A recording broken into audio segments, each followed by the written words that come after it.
Engage. Hello and welcome to the Doof Book Club, our monthly live stream discussion of a book chosen by you, our listeners. My name is Matt Freeman, and my psychological examination has determined that my co-host for this episode of the book club will be named Scott Daly. Scott? Wow, you were right, Matt. It's like you have magic powers or something. If you are joining us here for the first time, welcome. We're Doof Media, and we make podcasts all about the stories we love. We also do this here book club.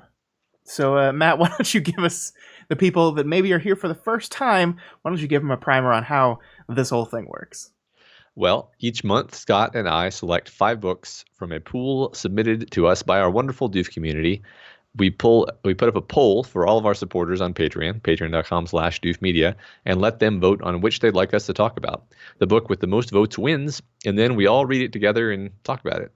That's right, and then we meet up on the last Friday of every month, or I guess this is technically the first Friday of the next. But it's all confusing right now because January and February are weird.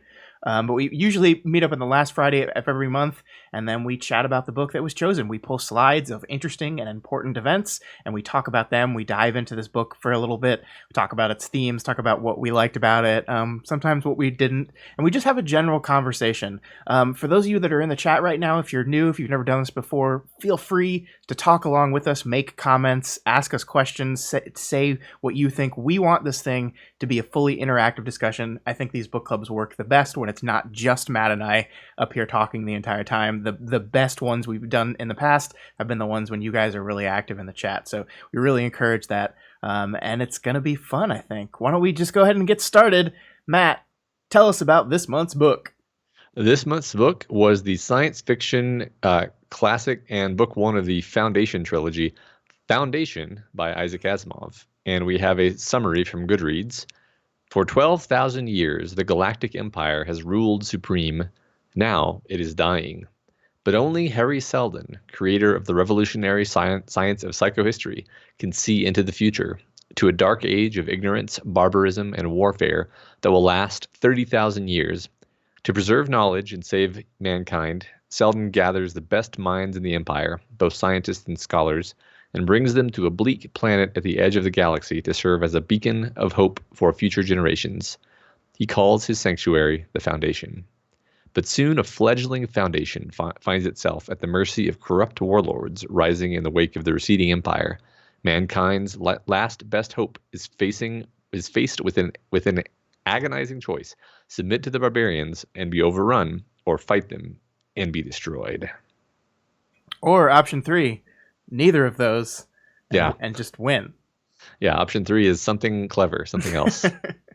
All right, Matt and everyone in the chat, let's talk about our general overall impressions of the book. You guys out there, I want to hear, had you guys ever read this book? Did you read it for the book club, or had you read it in the past? If you read it again, did your opinion change on it? I think I'm just going to go ahead and answer that question for the both of us, as I think this was new to both of us. We try to pick for the book club. We try to pick books that Matt and I have never read before. Doesn't always work out that way, but for the most part, we do it that way. And while we're waiting for those comments to come rolling in, Matt, what did you think overall of Foundation? So I thought parts of it were certainly a struggle. In fact, I would say that the first half of it, I was a bit frustrated and was thinking this is really not the kind of book that appeals to me, because it doesn't seem to have what you might call characters. But actually the second half I enjoyed quite a bit more. There was a lot more like clear conflict happening. There was like an introduction of some complexities and wrinkles and things that I legitimately thought were interesting kind of insights into society and how civilizations work. And, basically it started to reveal itself as this very thoughtful examination of human societies. And then I was kind of able to enjoy it on its own terms. And in the end came off with kind of a more neutral impression. But I'm not going to lie, the first half I was not enjoying that a whole lot. How did you feel about it, Scott? Yeah, this book was a struggle for me. I think you're absolutely right that there's a lot to like about it, and I think as we go through these next 2 hours and really dive deep into what we think this book is saying and trying to do. I really think this is a book that has, high ambition. It wants to, it has a lot it wants to do. It has a lot it's talking about. There's a lot of ideas present in these pages. But that is what it primarily wants to focus on. It is not interested in the individual characters. It is not interested in like creating and crafting these deep, complex characters that go through this struggle.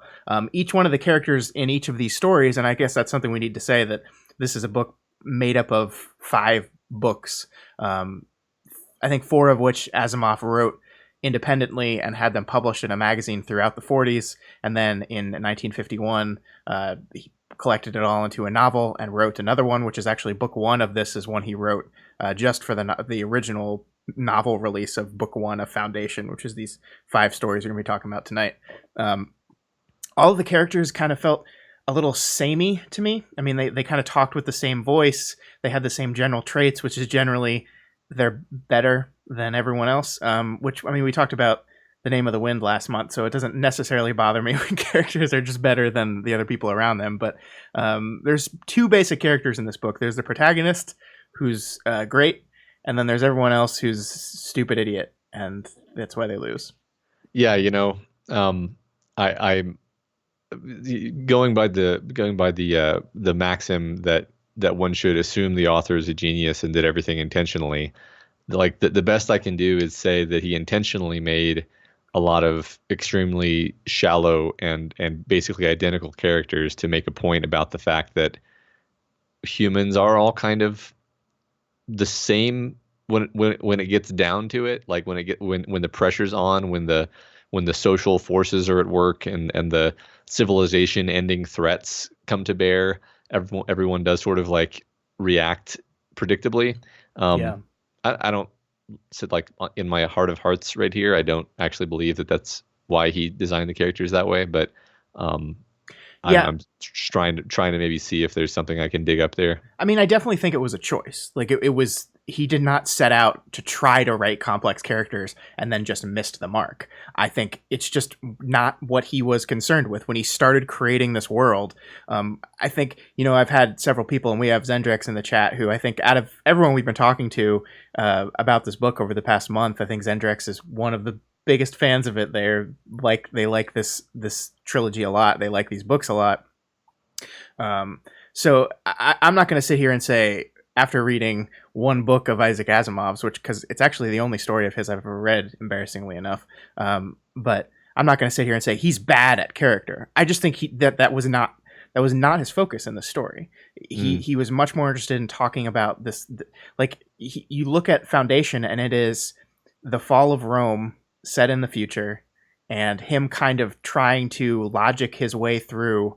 Okay, Rome falls.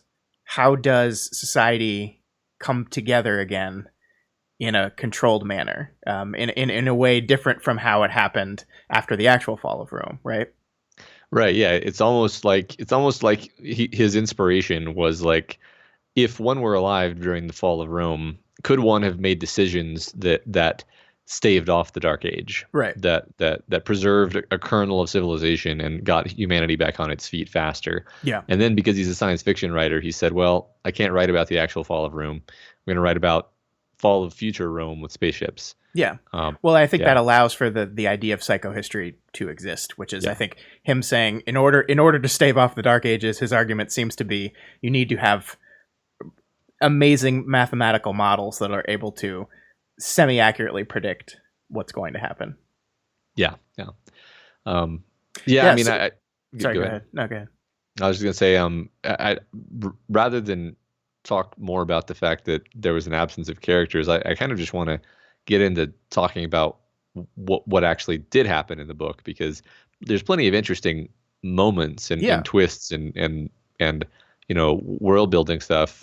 Someone in the chat, I think it was 567, said the Foundation itself is the main character, not the individuals in it. Which, I mean, if you take that reading, that's certainly interesting. Yeah, I actually like that. I like that a lot.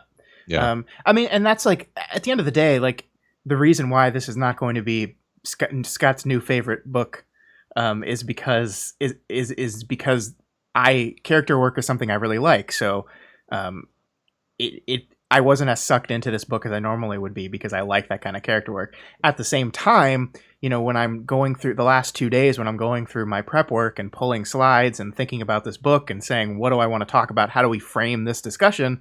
I found myself enjoying the ideas and how the book executed on those ideas. So like, I actually found myself liking the book more in the requirements to prep for this conversation than I had just sitting down reading it, which I think is great. And I think that's what we're going to be talking about, throughout tonight. Makes sense. Yeah, so before we move on, Tringard says, hi, first time with Foundation, but they had read other Asimov books. It looks like 567 had read it in the past, and it struck them how Asimov's Distant Future still uses paper and pen and reads physical newspaper. Yeah, I mean, I think Asimov makes a lot of very clever assumptions about the advancement of technology based on the time that he was written in. And I think we'll get into a lot of those because I think there's a lot of cool little bits where you can see how he takes the technology that existed at the time and just kind of elevates it. Yeah, right. This is definitely not what you would call our hard sci-fi in the sense of like the physical technology. He's almost like, in a minimalist fashion, restricting himself to just talking about like sociological things. His psychohistory is his main science fiction concept here, and yeah, he has like window dressing of like, yeah, they have 3D video. Yeah. But other than that, there's not a whole lot that is really science fiction in the sense of like futuristic engineering. Yeah, and Daniel points out that it turns out that the Dark Ages weren't apparently that dark, that our understanding of this vast time where just no advancement was made and everything is miserable in modern day history and science, we don't think of them as that dark anymore. But as 567 points out, back in the 40s and 50s, it was still very much that conventional wisdom. I mean, even still, like when I was in school in the 90s, I think that was still how we were taught about the fall of Rome. And I think that actually Western Europe was pretty poorly off. But if you look into the Middle East, it was much more prosperous. Right. We just focus only on Western culture because, yay, that's what we do. Yeah. Right. Nothing else matters, right? Yeah. Right. That's our team. Right. Yeah. Speaking of the technology, I mean, one of my favorite parts, and I think I pulled the slide for it, is when they're like describing in detail like a fingerprint scanner, and I just love it because, like, if you read it from the perspective of someone in 2019, it's like going in a lot of detail to just say it's a fingerprint scanner. But to someone in the 40s and the 50s, it would be like, no, you have to explain what this is, like what that means. I think my favorite anachronism or whatever was the message tubes, where they would write a message on paper and put it in a tube, and the tube would whisk it away to somewhere else. And he was like very proud that these vacuum tubes were faster than normal ones. I'm like, yeah. All science fiction made before the internet is hilarious now in retrospect. It's delightful. Right? Yeah. All right, let's jump into it. Let's jump into the story. We've got a lot to talk about. It's going to be a long episode, and hopefully a good one. So, slide numero uno. All right. So in this slide, we meet Gal Dornick, the main character of the first 5 books that are contained within this novel. The first of 5 books. Sorry, it's the first of the 5 books. Yeah. Gal is headed to Trantor, capital of the Empire, to meet with Harry Seldon, some smart guy. His name was Gal Dornick, and he was just a country boy who had never seen Trantor before. That is, not in real life. He had seen it many times on the hypervideo, and occasionally in tremendous 3-dimensional newscasts covering an imperial coronation or the opening of a galactic council. Even though he had lived all his life on the world of Synax, which circled a star at the edges of the Blue Drift, he was not cut off from civilization, you see. At the time, no place in the galaxy was. There were nearly 25 million inhabited planets in the galaxy then, and not one but owed allegiance to the Empire, whose seat was on Trantor. It was the last half-century in which that could be said. To Gal, this trip was the undoubted climax of his young scholarly life. He had been in space before, so that the trip as a voyage and nothing more meant little to him. To be sure, he had traveled previous only as far as Synnax's only satellite in order to get the data on the mechanics of meteor driftage, which he needed for his dissertation. But space travel was all one whether one traveled 500,000 miles or as many light years. He had steeled himself just a little for the jump through hyperspace, a phenomenon one did not experience in simple interplanetary trips. The jump remained, and would probably remain forever, the only practical method of traveling between the stars. Travel through ordinary space could proceed at no rate more rapid than that of ordinary light, a bit of scientific knowledge that belonged to time, that belonged among the times known since the forgotten dawn of human history, and that would have meant years of travel between even the nearest of inhabited systems. Through hyperspace, that unimaginable region that was neither space nor time, matter nor energy, something nor nothing, one could traverse the length of the galaxy in the interval between two neighboring instants of time. Yeah, so we meet this first character, and we learn about basically the overview of how the galaxy is this consolidated empire. And of course, the reason it's able to work this way is that we have hyperspace, which, now that's just like a cliche almost. But I have no idea whether hyperspace was a common, concept when this book came out. Maybe someone in the chat can tell us. But I mean, I think we can say it extremely less common, right? Yeah. And that's kind of what I like about this opening quote here, and that's really what I wanted to start our conversation on. This is our introduction into this world.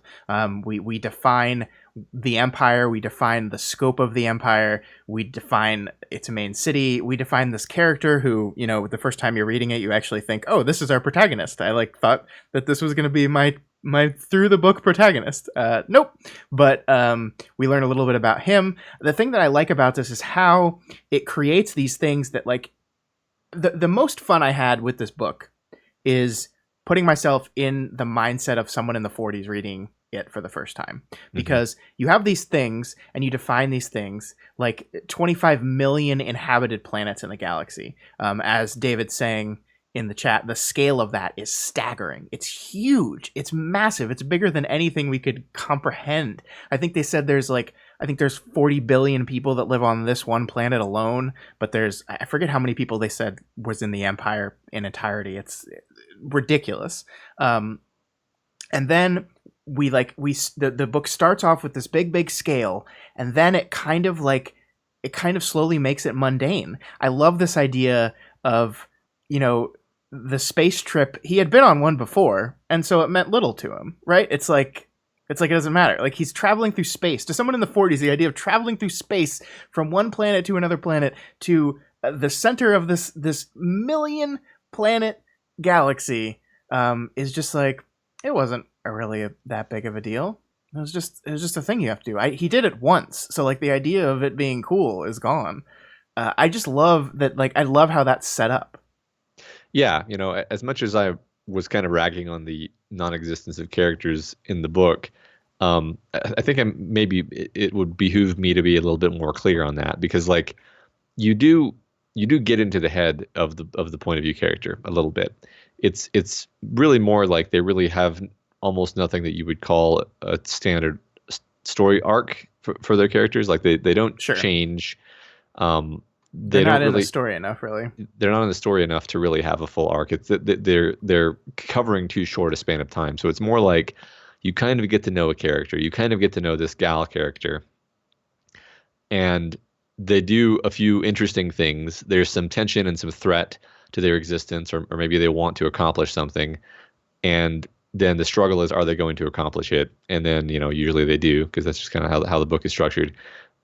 And it accomplishes what it's trying to do quite well. It's really, my complaints are more that it's not trying to create like an inner drama for the characters in the way that I like. Yeah. So. Yeah, and I think, one of the things that also jumped out at me when I was going through the book again in preparation was this story, the first book of the story, the one we're reading right now, is one that he wrote in preparation for the compilation. So out of all these four, this is the one latest in his in his writing career, or all these Mhm. 5. Sorry, Mhm. and I do think that Gal or Gale or however you pronounce his name is one of the better characterized point of view characters in the story, and part of me wonders, is that like he just got a little better over the course, because I mean, like the first 4 he wrote for a magazine. They were published over the course of a decade in a magazine. Then they became popular. He starts compiling them. Did he just get better at writing a little bit and better able to focus on character? And I think maybe that the answer to that question is yes, because one of the things I've been told as I've talked to people about how I didn't like the character work in the story, and I think Zendrex even said it in the chat a little earlier, was that the later books in the series delve into character a lot more. They explore some of the characters a lot more. So maybe it was just like he's flexing his muscles and shifting the things that he want to do. And I see this character who I'm actually really interested in. This guy, like this kind of he's a rural guy in the Empire, kind of visiting this giant city for the first time, and we, being the readers that have never seen the scope of a world like this, are like with him on this journey of being blown away. That's kind of what the next slide is all about. Yeah, so like he's in over his head, and that's kind of the source of the tension. Yeah. In the chat, in the U says hyperspace had been in stories for over a decade by the time Foundation came out, but it wasn't by any means common. A lot of readers wouldn't have seen it before. Yeah, that's really interesting to me, because so when was this book released? I think this book was published in 1951. However, I'm pretty sure the first stories were published in that magazine in the 40s. 42, I think I want to say, was the first one was published. Just interesting to me that people came up with the idea of hyperspace so quickly after they came after the theory of relativity. Yeah. Well, I mean, it's like it's very easy to come up with it conceptually. Just like, you just go out of it goes out of the time, which I think is actually really great, because like I love how this book treats the idea of relativity and the idea of the impossibility of faster than light travel like a bit of scientific knowledge that belonged among the times known since the forgotten dawn of history, which in the time of this being written was like, what, 20 years maybe. Yeah, that's true. I love how he's kind of having fun with it right there. He's like, here's a thing that we just figured out, but in the concept of the story I'm writing, it's so old that it's part of the forgotten shit that we just assume we always knew. Right. We don't even know where Earth is anymore. Yeah. Yeah, I just looked this up because I realized I wasn't sure. The final form of general relativity was published in 1916. So it had actually been 30-ish years, but it's still pretty quick. Yeah, right. Some wars in between there, Yeah, I mean your point remains the same. Yeah. All right, let's move on to the next one, because I think this is kind of on the same topic, though. Okay. So this is, and I lost my place. Here we go. This is Gal exploring the city, which again allows us to establish and explore the world a little bit. He could not see the ground. It was lost in the ever-increasing complexities of man-made structures. He could see no horizon other than that of metal against sky, stretching out to almost uniform grayness, and he knew it was so all over the land surface of the planet. There was scarcely any motion to be seen. A few pleasure crafts lazed against the sky, but all the busy traffic of billions of men were going on, he knew, beneath the metal skin of the world. There was no green to be seen. No green, no soil, no... I think that's... Life, probably. Life. Thank you. Just a typo. No life other than man. Somewhere on this world, he realized vaguely, was the Emperor's palace, set amid 100 square miles of natural soil, green with trees, rainbowed with flowers. It was a small island amid an ocean of steel. But it wasn't visible from where he stood. It might be 10,000 miles away. He did not know. Before very long, he must have his tour. He sighed noisily and realized finally that he was on Trantor at last, on the planet which was the center of all the galaxy and the kernel of the human race. He saw none of its weaknesses. He saw no ships of food landing. He was not aware of a jugular vein delicately connecting the 40 billion of Trantor with the rest of the galaxy. He was conscious only of the mightiest deed of man, the complete and almost contemptuously final conquest of a world. So I love this passage. This is probably one of my favorite bits of the book. The thing I really love is that final line there, the complete and almost contemptuously final conquest of a world. That to me is Asimov's voice coming through about like what, what mankind's domination of a planet. This is the final step in mankind's domination of a planet, right? And contemptuously final. Like I love that as a description. Yeah, I love that, and I love these insights we get into the people who live here. Like they don't want to be reminded that they're on this um, dystopian hell world, basically. Yeah. Like that's kind of the funny thing is like he thinks it's awesome, but the text is very interesting in not quite saying like this is the Judge Dredd world because I don't think it's portrayed as being like a world of like horrible crime and poverty, but like I think he is sort of trying to tell you like subtly and a little bit indirectly, because I don't think this character sees it that way, but he's trying to tell you like, yeah, this is kind of awesome and like awesome in the typical use of the or the the more formal use of the word, like Yeah. isn't it, you are to experience awe when you look upon something like this, but it's also a bit horrifying. This just like it's just like a hive world of humanity. Yeah. In which like he goes up to the viewing platform and is immediately spotted because he's told no resident of the planet ever does that. Why would you want to see out? Yeah. It's like they don't bother, they don't care, they can't handle it. And yeah, it's like I think that's what that word contemptuous does there in that line is like this is humanity's final stage. And I think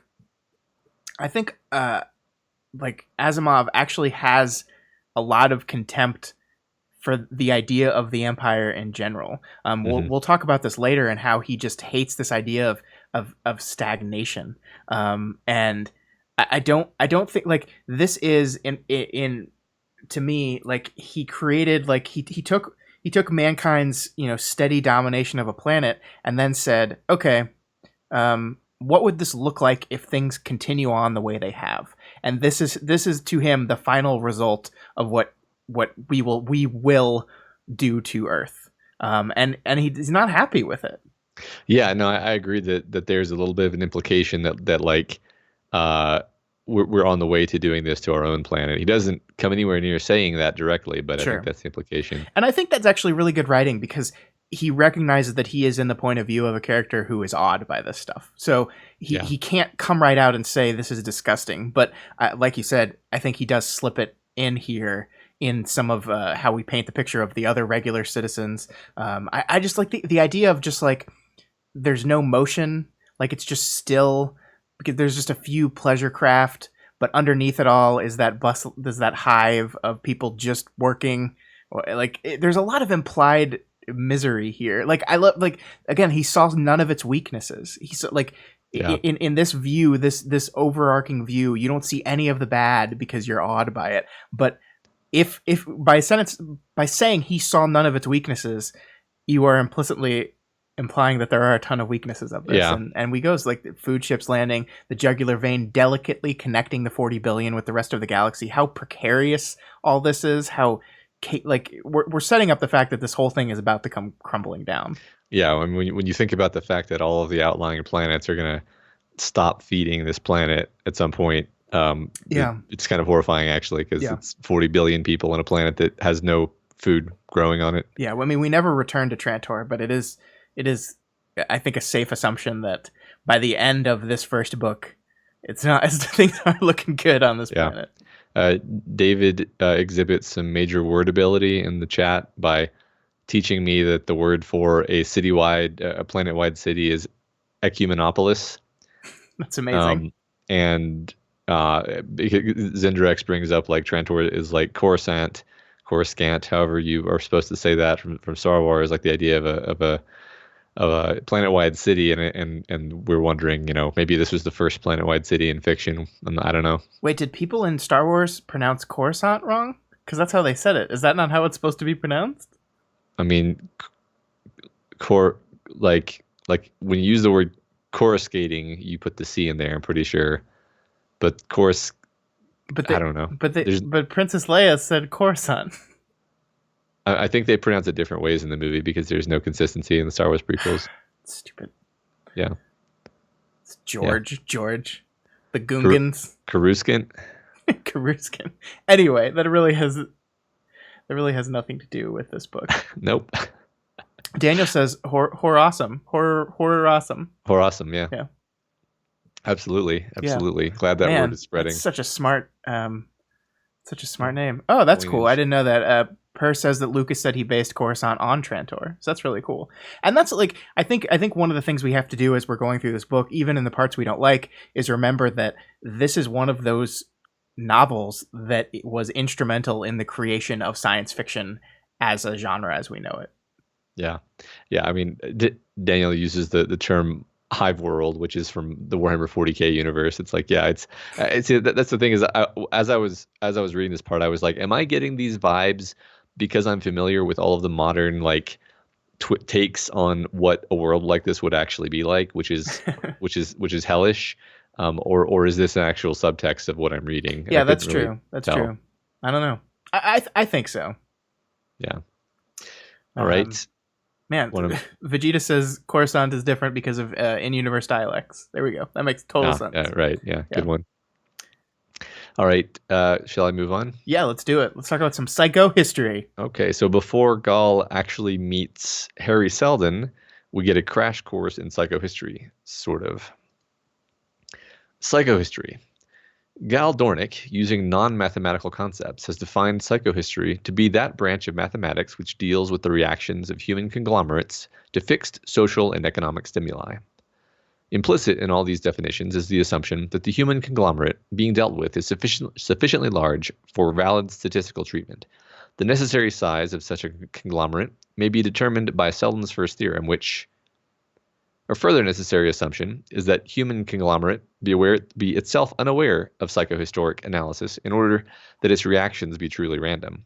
The basis of all valid psychohistory lies in the development of the Seldon functions which exhibit properties congruent to those such social and economic forces as Encyclopedia Galactica. In that case, if Dr. Seldon can predict the history of Trantor 300 years into the future, he can predict it 1,500 years into the future. Let it be 15,000. Why couldn't he yesterday have predicted the events of this morning and warned me? No, I'm sorry. Gall sat down and rested his head on one sweating palm. I quite understand that psychohistory is a statistical science and cannot predict the future of a single man with any accuracy. You'll understand that I'm upset. But you are wrong. Dr. Seldon was of the opinion that you would be arrested this morning. What? So what's happening here for context is Dr. Seldon invited him here and basically invited him into a trap, knowing that he would be arrested as part of like a political maneuver against Seldon himself, because Seldon is, basically prophesying doom of the Empire, and this is highly unpopular within the Empire. Shocking. Yeah. So let's talk about psychohistory, Matt. This is kind of the linchpin of, if not the series as a whole. I'm not comfortable saying that because we don't know yet, but definitely this book. This is the kind of the driving force, is this idea of a mathematical prediction model that is so accurate that it drives every bit of plot that we're seeing here. Yeah, right. I mean, so it's a really fun concept in its gross conception, and like my nitpicker's mind finds all kinds of nitpicks to nitpick in terms of how the story uses it in certain places. But I just love like sitting back and thinking about it, like regardless, because basically he's taking the insight of, what you might call statistical mechanics, which is, the sense of like you treat aggregates of molecules in a way where you can predict the gross behavior of a system, knowing, the quantum properties of the individual pieces. And basically you're able to do a lot of great science using a mixture of statistics and math and economics and sociology, and it all kind of just makes sense to your mind. Like, modern economics is sort of trying to be psychohistory, right? I think one could argue that there are limits to what can actually like practically be done with such tools, but like it's really fun to imagine what could be possible. So, and like we said earlier, this is kind of the whole premise of the book, is this idea Yeah. of what if we could, what if we could predict the gross trends of human civilizations using science. Yeah, and I mean, from my understanding, and again, both you and I have only read this first book in the series, but from my understanding, the series, I think there is a prequel that dives into really the nitty gritty, technical work of how psychohistory works. But really, in this novel, it's very kind of just like, basically introduced to where like a layperson like me would understand it. You look at it and think of all the sciencey stuff. So I'm just like, how is this a narrative tool? And how this is a narrative tool in the story is basically just this guy's really good at predicting the future, and it's generally right, and that will influence and determine the actions of all of our characters from the beginning of the story to the end of it. And as the tool, it's pretty good there. I do find it interesting that there are times when, and maybe I'm just overthinking it, but there are times when it feels like it's contradicting itself. Like there are times when they state right here that that one of the core necessary assumptions of this whole thing is that the human conglomerate be itself unaware of psychohistoric analysis in order for its reactions to be truly random. Basically meaning, if you know that you are being analyzed and that your actions are going to lead to some certain path, it will cause you to not necessarily act the same way, which will throw off the analysis itself. And then we see throughout the story that like Seldon keeps appearing, and I just feel like that's like him bringing people into knowledge of the fact that they're being tracked and analyzed and predicted upon, which would naturally cause their behavior to change. But then I guess the argument is you could predict, if you do it in a controlled manner, you could predict that influence as well. Yeah, I think after thinking about it, he's not just predicting, right? He's doing a series of interventions where he's trying to actually steer the foundation. I mean, I honestly don't know where this series goes, but my prediction is that over the course of this series, the foundation becomes the new empire. Like it grows, it takes advantage of all of the twists and turns, and it always comes out on top of every Seldon crisis, if you will. And it, I would just predict that that's how the series trends. Like they use psychohistory to navigate the chaos of everything else that's happening, and that kind of makes sense. If he's able to predict what the next thing is, then you can take advantage of that. And if you're successful in taking advantage of it, then you can therefore predict the next thing. And it's kind of the best. Yeah, kind of the best you can do. I mean, so it's like he's rolling a snowball, or he's aiming a direction that he wants a snowball to roll, and then every so often he pops up and just makes sure and redirects or makes sure that snowball is continuing in the right direction, or re-pushing it a little bit.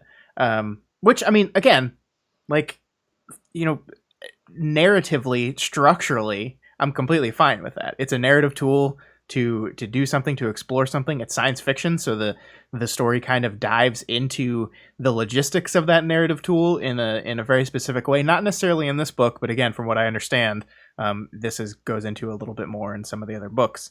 But I think it's cool. I think it's interesting, and I think we'll be talking about it again before the end of the show, because we have to. I'm just gonna get my biggest gripe off my chest, which is that like the biggest force of social civilizational change for the last, however many thousands of years you want to count, has been technological development and innovation. And you can't predict when technological breakthroughs will happen a priori, because like by the nature of the universe, you can't know when a new discovery will be made. So like exactly as Asimov is using a vacuum tubes to convey messages between rooms instead of the internet, psychohistory would not be able to predict the invention of some new weapon that completely changes the political structure of the galaxy instantly, or whatever, So that's the thing is that's the kind of gripe that, even though I just said it, I kind of hate, because like this is the conceit of the book. Okay, right. Narratively, this works, and that's all that matters, right?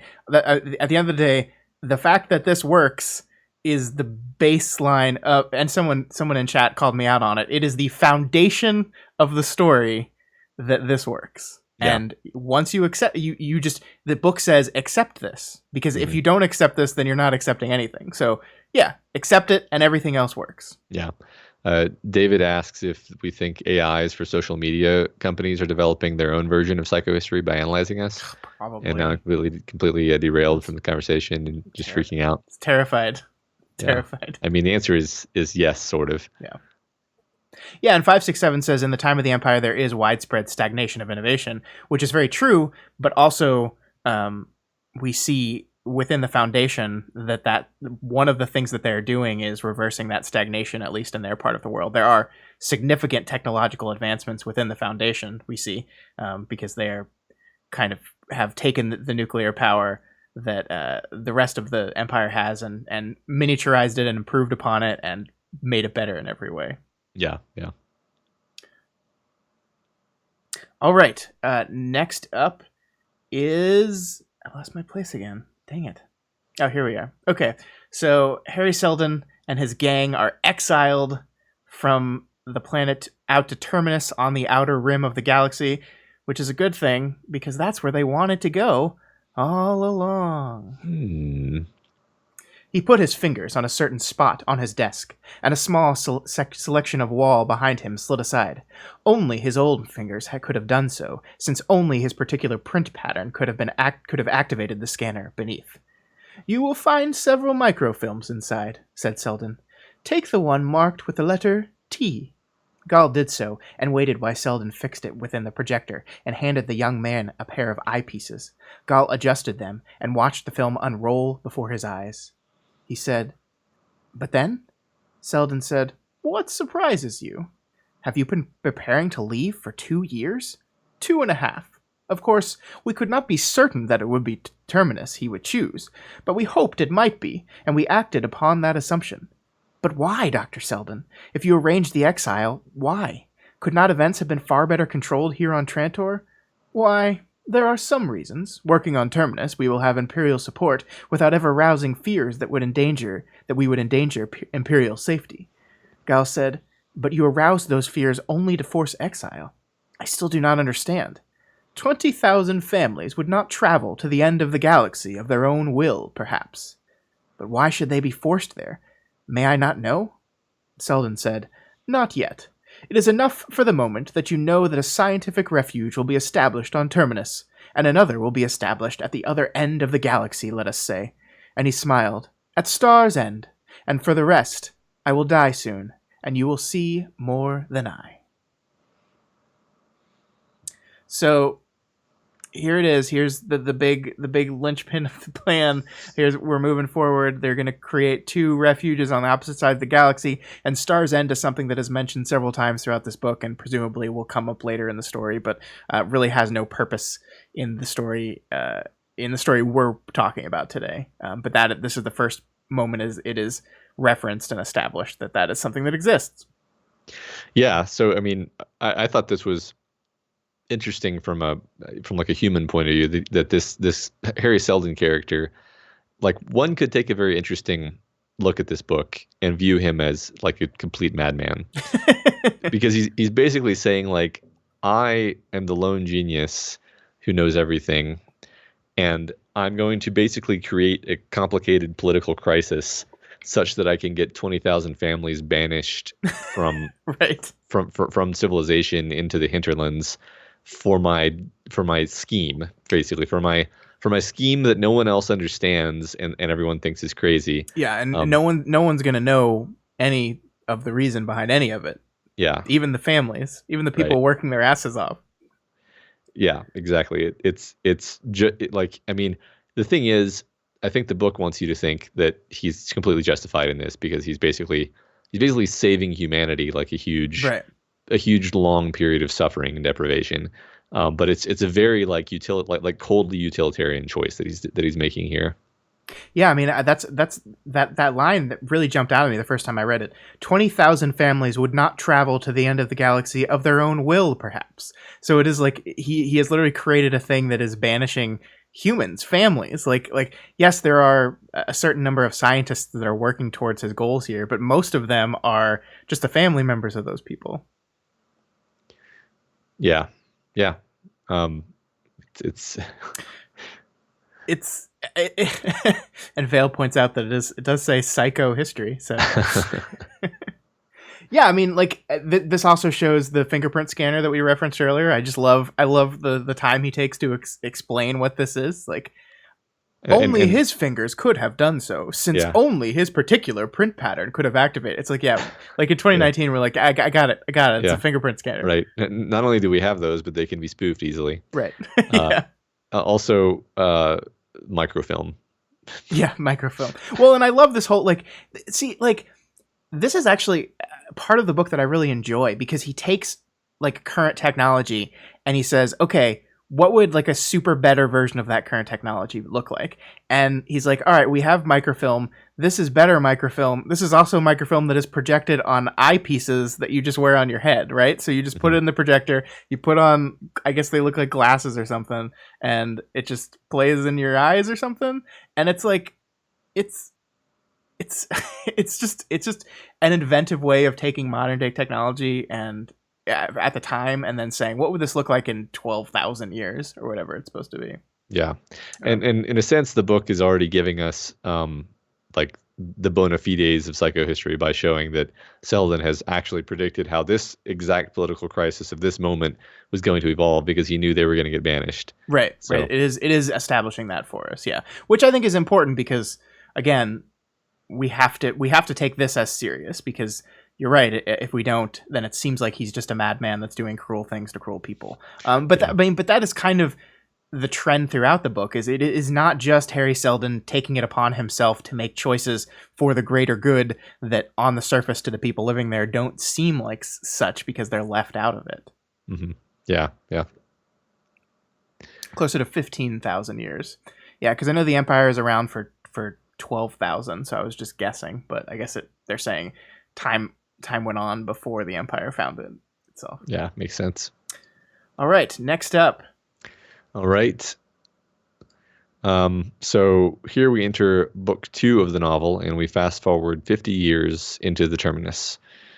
The book introduces us to the two main characters of this part, and we get caught up on the tough political climate.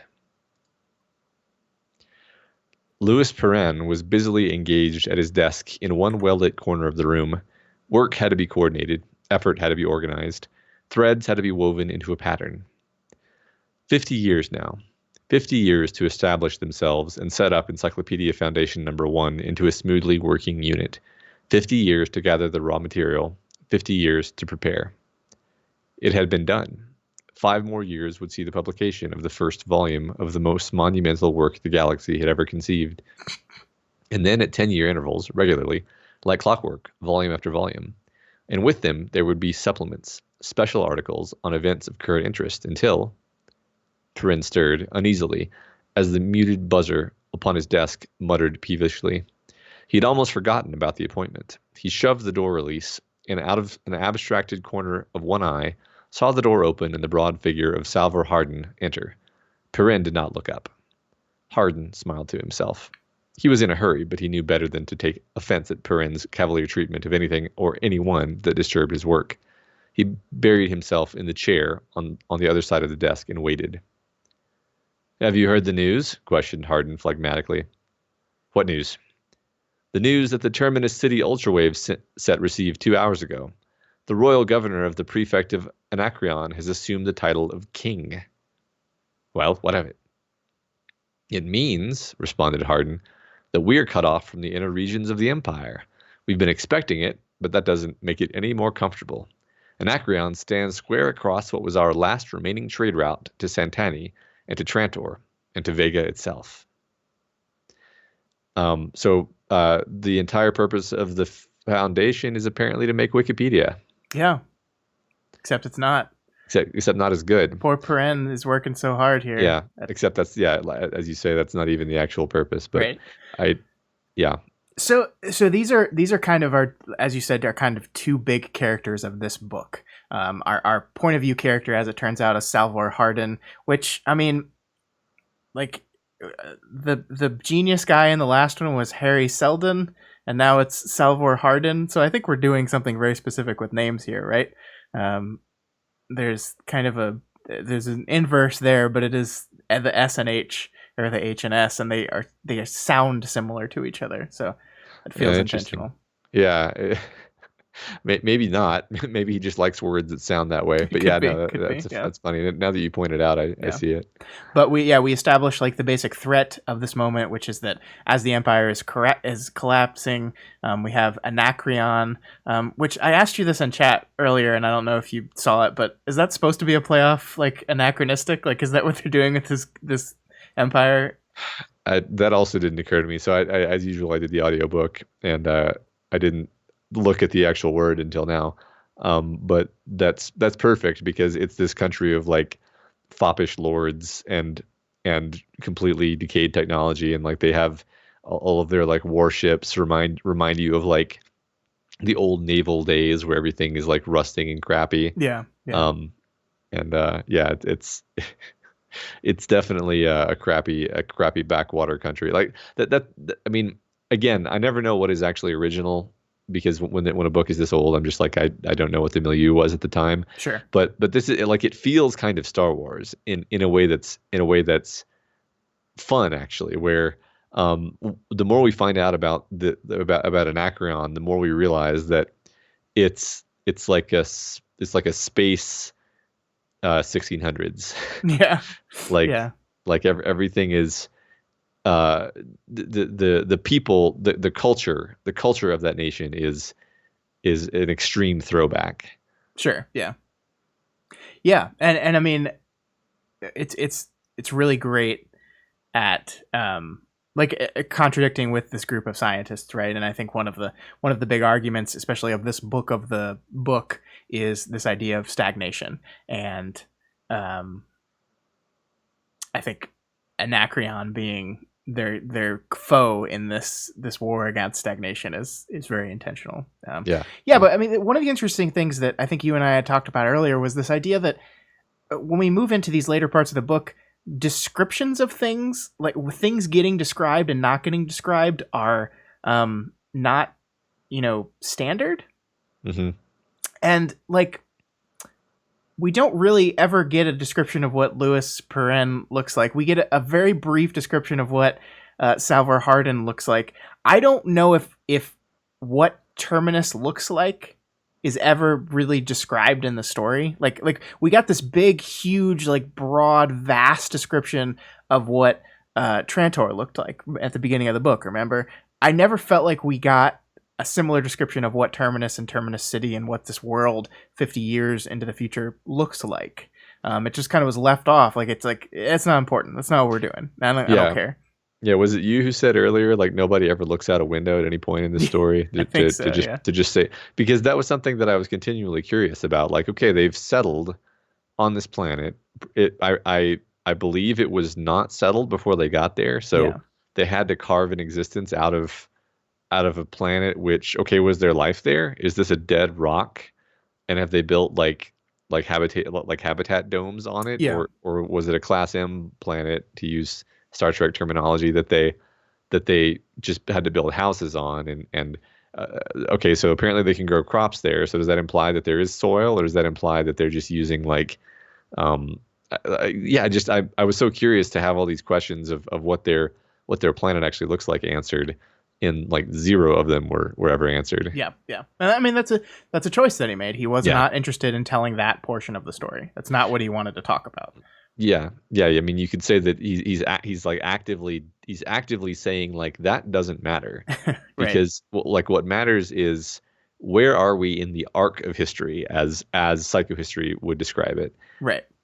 Which psychohistory doesn't care whether you're living in a dome or on a verdant planet. It just cares about what the like socioeconomic parameters are. Sure. Yeah.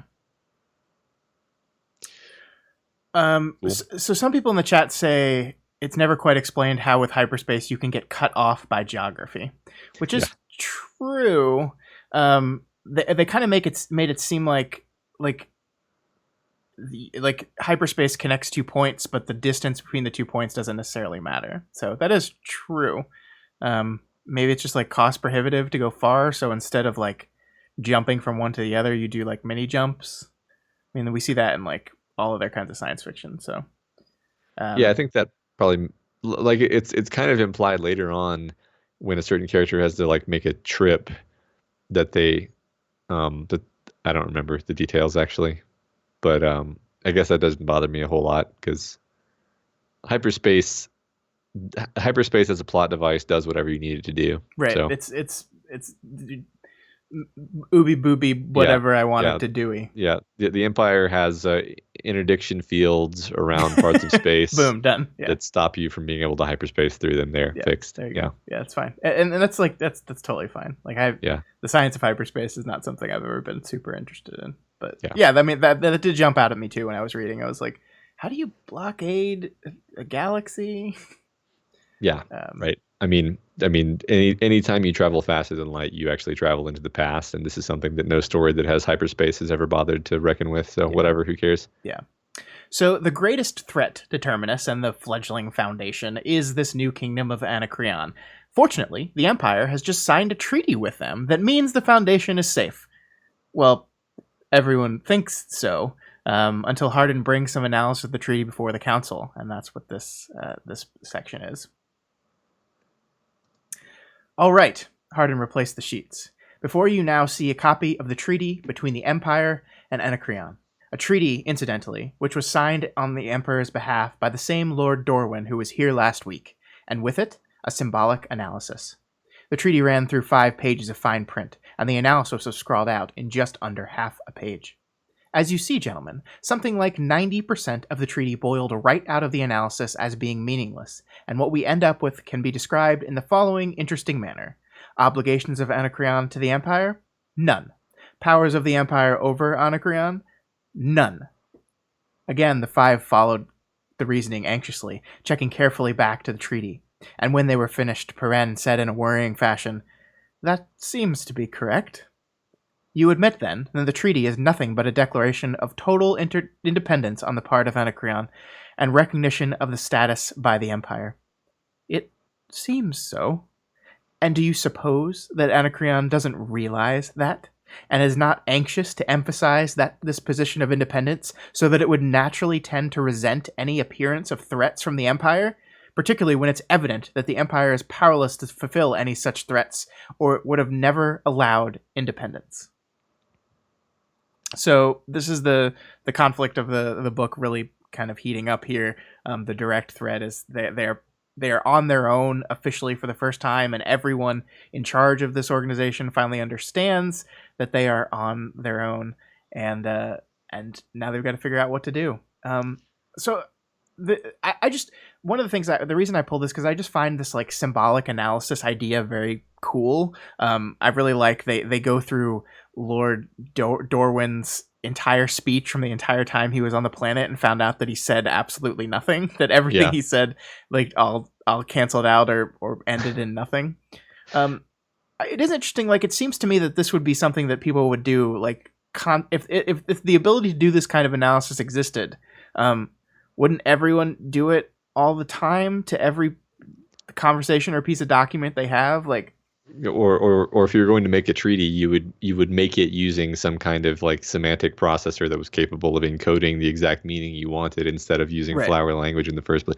Well, I mean, another thing is like, so I actually have a hard time with scenes like this one where Hardin is the smart guy, and everyone else is just complete idiots who can't read a treaty and understand the ramifications of what they read. Because frankly, it doesn't take a super symbolic analysis AI to read a treaty to tell you what the treaty says. Like a person should be able to, with any amount of like lawyerliness to them, just be like, well, that's just a really long sentence that doesn't actually connect to anything, so I can disregard that. You know, like just so. I was a bit annoyed by scenes like this where it's really just kind of an excuse for the book to show how smart Hardin is and how dumb everyone else is.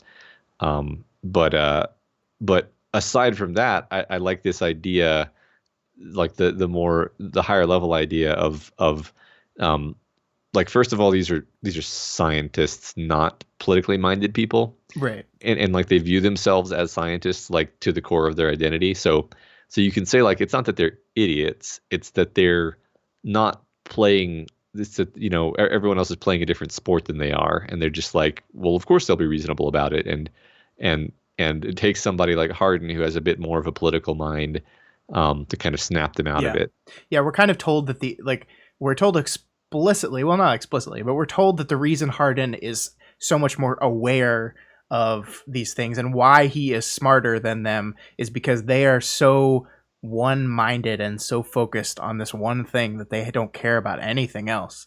And he kind of goes into that a little bit in his rant a little bit, that we're going to cover here in a bit. But I do kind of agree that because he's a character that's like so characterized, like so poorly characterized, I just like it's hard to be like, oh, of course he's knew to do this immediately and was like sniffed this out, and the answer to every problem is obvious to him because he knows XYZ. But because like we don't really know that, it's just like you just have to you just have to take the book's word for it. It's like the book says he's smarter than everyone else, he's better than everyone else at this, and no one else is.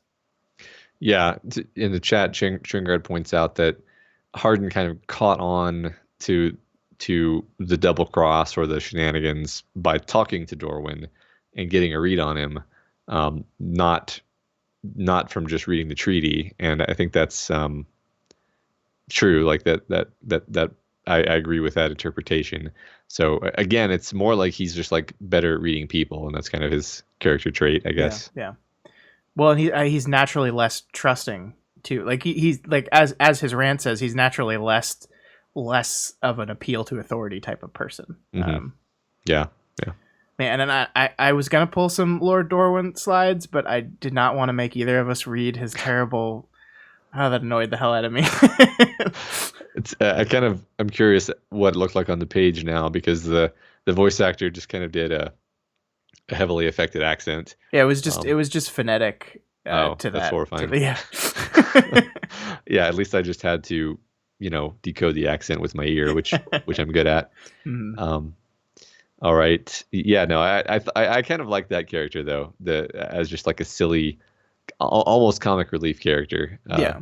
Well, and as a representation of, I mean, the silliness works as a representation of like how ineffectual and useless the Empire is at this point. Yeah. So I get confused about where we are in terms of time. Was he the guy who was like basically thought that science meant that you had a lot of books about science? Yeah. And was confused, and like when the guy was like, "Oh, you should go check out the site yourself and see," and he's like, "What? That's not scientific." And it's like, that's the definition of scientific. And that's a great transition to this next slide though, because that's central to Hardin's rant here. All right, so next slide. Realizing that they're all screwed, Hardin tries to implore the members of the council to do something. In doing so, he establishes one of the fundamental themes of this book: the danger of cultural stagnation. But Hardin, reminded Farah, we can't. But you haven't tried. You haven't tried once. First, you refused to admit that there was a menace at all. Then you reposed an absolutely blind faith in the Emperor. Now you've shifted to Harry Seldon. Throughout, you have invariably relied on authority on the past, never on yourselves. His fists balled spasmodically. It amounts to a diseased attitude, a condition of reflex that shunts aside the independence of your minds whenever it is a question of opposing authority. There seems no doubt ever in your minds that the Emperor is more powerful than you are, or Harry Seldon wiser. And that's wrong, don't you see? For some reason, no one cared to answer him. Hardin continued, "It isn't just you, it's the whole galaxy." Perrin heard Lord Dorwin's idea of scientific research. Lord Dorwin thought the way to be a good archaeologist was to read all the books on the subject, written by men who were dead for centuries. He thought that the way to solve archaeological puzzles was to weigh the opposing authorities. And Perrin listened and made no objections. Don't you see that there's something wrong with that? Again, the note of near pleading in his voice. Again, no answer. He went on. And you men and half of Terminus as well are just as bad. We sit here considering the encyclopedia the all-in-all. We consider the greatest end of science is the classification of past data. It is important, but is there no further work to be done? We are receding and forgetting, don't you see? Here in the periphery, they've lost nuclear power. In Gamma Andromeda, a power plant has undergone meltdown because of poor repairs, and the Chancellor of the Empire complains that nuclear technicians are scarce. And the solution? To train new ones? Never. Instead, they're to restrict nuclear power. And for the third time, don't you see? It's galaxy wide. It's a worship of the past. It's a deterioration. It's stagnation. There it is. This is to me Asimov, talking to the reader as well. I mean, this is definitely Hardin's voice coming out. This is Hardin's character, but this feels like Asimov. Like this is one of his core conceits. I mean, this is what he says. This is why the Roman Empire fell. I think he had probably read the decline of the Roman Empire. Who wrote that series of books? I can't remember now, but he probably read that series of books. And that was one of the motivating factors for this, and the idea of stagnation was the reason why, one of the big reasons why the Rome declined and fell eventually. And I think he sees that as like a way we could head as well, right? Mm-hmm. Gibbon, thank you. It was Gibbon. Yeah. Thank you. Yeah, I mean, it's interesting because there are actually people in the present day who believe that we are in a stagnation. Right. Yeah. So yeah, I mean, it's a fascinating concept. Like I think this is always going to be a seductive thing to think about when you are living in what you perceive to be a great empire, which I kind of feel like we are. Yeah. It's stagnation is the fundamental failure mode of great empires, right? Yeah. And that's what's happening, and I just love so like I guess you have to have a character like Hardin, who is this like staunch iconoclast who's willing to believe in the kind of contrarian things, like because we have people like that today, right? Like sure. we have these like crazy contrarians who everyone's like, they're just a crazy contrarian. But then like you listen to what they're saying and you're like, I can't actually find any problems with what he's saying, but it unnerves me. So I'm going to go back to what I was thinking before. Right. Yeah. It's scary. The idea that you can't appeal to an authority and is scary, especially when that authority has been so ever present and powerful for as long as you can remember. Yeah. I mean, it's definitely something that was on his mind. It's fascinating. Press N in the chat says that yes, Gibbon's Decline and Fall of the Roman Empire was one of his main influences for Foundation. So that wasn't just a feeling I got. That was okay. Good. That's good.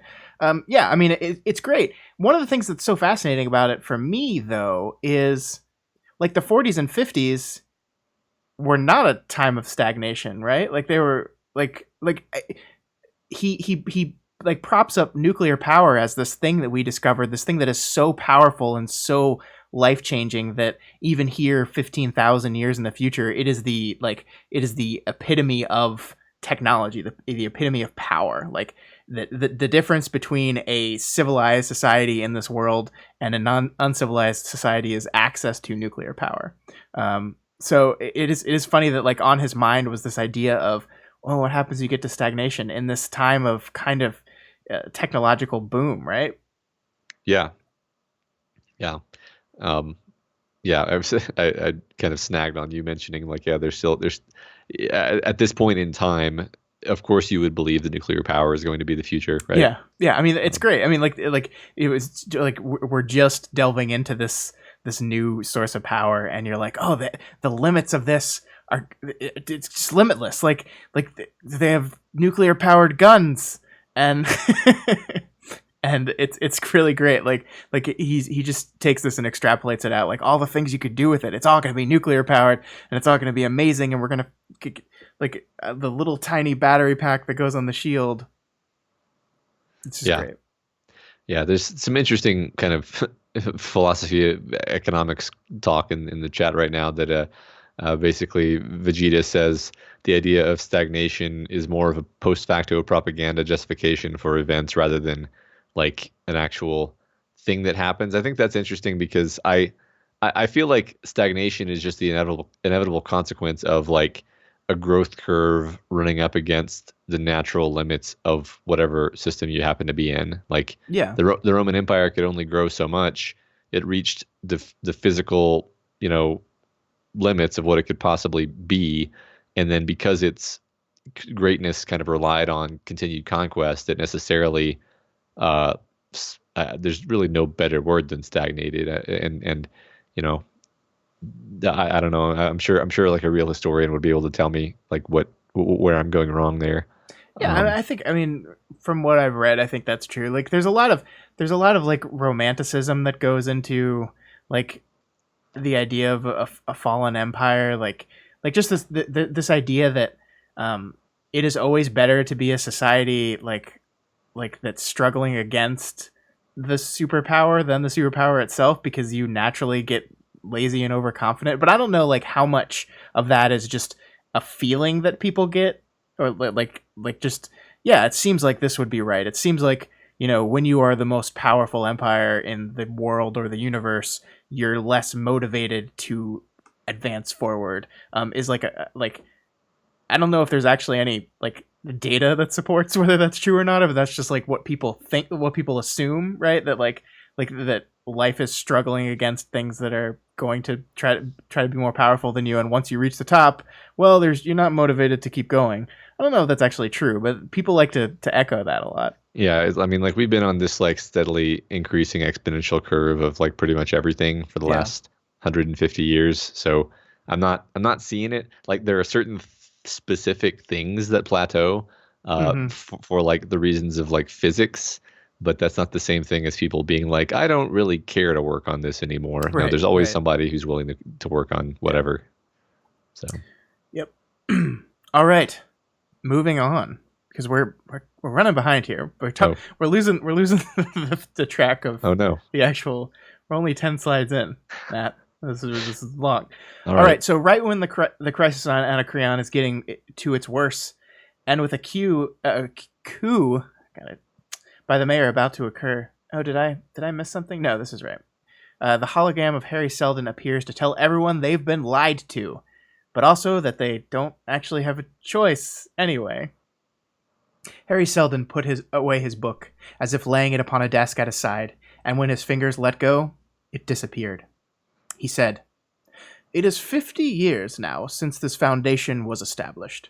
50 years in which the members of the foundation have been ignorant of what they were working towards. It was necessary that they be ignorant, but now that necessity is gone. The Encyclopedia Foundation, to begin with, is a fraud, and always has been." There was a sound of a scramble behind Hardin, and one or two muffled exclamations, but he did not turn around. Harry Seldon was, of course, undisturbed. I went into my voice a little early. He went on. "It is a fraud in the sense that neither I nor my colleagues care at all whether a single volume of the encyclopedia is ever published. It has served its purpose, since by it we extracted an imperial charter from the Emperor. By it we attracted the 100,000 humans necessary for our scheme, and by it we managed to keep them preoccupied while events shaped themselves, until it was too late for any of them to draw back. In the 50 years that you have worked on this fraudulent project, there is no use in softening phrases, your retreat has been cut off, and you have now no choice but to proceed on the infinitely more important project that was, and is, our real plan. To that end, we have placed you on such a planet, and at such a time, that in 50 years you were maneuvered to the point where you could no longer have freedom of action. From now on, and into the centuries, the path you must take is inevitable. You will be faced with a series of crises, and as you are now faced with the first, and in each case, your freedom of action will become similarly circumscribed, so that you will be forced along one, and only one, path. It is that path which our psychology has worked out, and for a reason."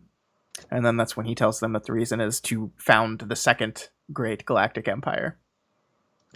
Yeah, so this is back to that idea of him being a coldly utilitarian person. But I mean, at this point in the story, certainly it seems like he's right, because he predicts this crisis arising perfectly accurately. Yeah, like to the day almost. yeah, yeah. They're like, we need an answer, and he's right there with it. Yeah.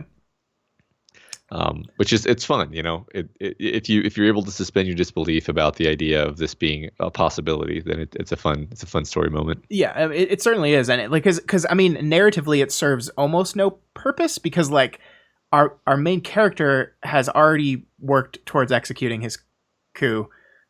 It's already going to happen. He's already going to take over, and he's already going to put them on the path that he decided was the right one. Which this is basically just like a nice, neat confirmation that hey, you were right the whole time. Good job. Yeah. One of the things I find interesting of it, though, is we just had this he had this big, long rant, how he was like, you guys are appealing to authority too much. Like, you appeal to the Emperor, and now it's Harry Seldon, and you consider him this great, wise, brilliant man that is going to direct you on what to do and what to do and where to go. And that's kind of what our main character does. Like, exactly. Like, Harry Seldon tells him he was right. You were right. The things you said about the stagnation, the fall of the empire, the how to navigate this conflict, you made the right choice. And therefore, when we move 30 years into the future, we're going to see a guy who has like completely devoted himself to this wise man that told him he was right 30 years ago. I just think I find it a little ironic in that he was like chastising them for that, and then it's like going back to visit the spot that he appears once a year on the day just to say, is he going to come and tell me what to do next? Yeah, no, it's almost like this guy who had so much agency and like contrarianness was derailed in his natural evolution as a person. Yeah. But by the fact that, you know, God came down from on high and told him, "Hey, you are special. Yeah. Listen to me now." Yep. He just didn't push the snowball, but just directed it just a little bit. Just a little bit. Yeah. Like that. Sammy says in chat that they feel so bad for the Phase 1 encyclopedia guys. Yeah, I can imagine working your ass off for 50 years on what you firmly 100% believe to be the most important thing that has ever been undertaken in the history of the universe, and then be told, nah fam, it was just a distraction. Just put it away. I don't even care.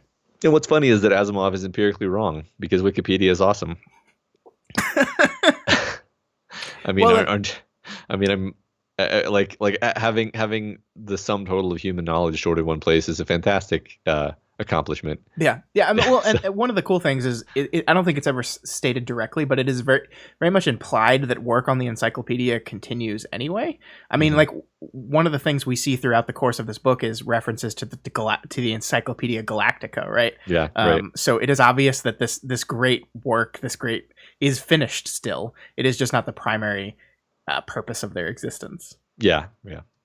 I like that, by the way. I like the entries from the encyclopedia. Yeah. All right, next.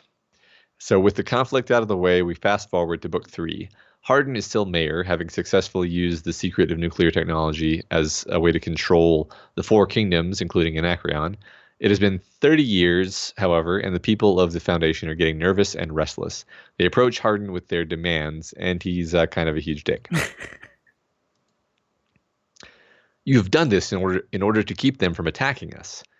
With these as bribes, you've been playing the fool in a colossal game of blackmail in which you have allowed Terminus to be sucked dry, with the result that now we are at the mercy of these barbarians.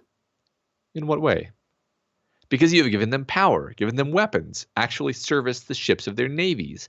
They are infinitely stronger than they were 3 decades ago. Their demands are increasing, and with their new weapons, they'll eventually satisfy all their demands at once by violent annexation of Terminus. Isn't that the way blackmail usually ends? And your remedy? Stop the bribes immediately, and while you can, spend your effort in strengthening Terminus itself, and attack first. Hardin watched the young fellow's little blonde mustache with almost morbid interest. Cermak felt sure of himself, and he wouldn't talk so much, or he wouldn't talk so much. There was no doubt that his remarks were the reflection of a pretty huge segment of the population. Pretty huge. His voice did not betray the slightly perturbed current of his thoughts. It was almost negligent. Are you finished? For the moment? Well then, do you notice the framed statement I have on the wall behind me? Read it, if you will. Cermak's lips twitched. It says, "Violence is the last refuge of the incompetent." That's an old man's doctrine, Mr. Mayor. I applied it as a young man, Mr. Councilman, and successfully. You were busy being born when it happened, but perhaps you may have read something of it in school. So first of all, I really like the violence is the last refuge of the incompetent. It's a good line, and it's one that is used many times throughout this part of the story. I like it also as coming from a person who was writing this book in the 40s and probably was very anti, like being reduced to violence in the middle of a giant war, and the subsequent Cold War that followed it.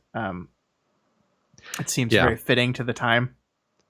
Yeah, I mean, this kind of thing may be my favorite part of the book, and by that I mean these situations where there's very complex like geopolitical like brinksmanship and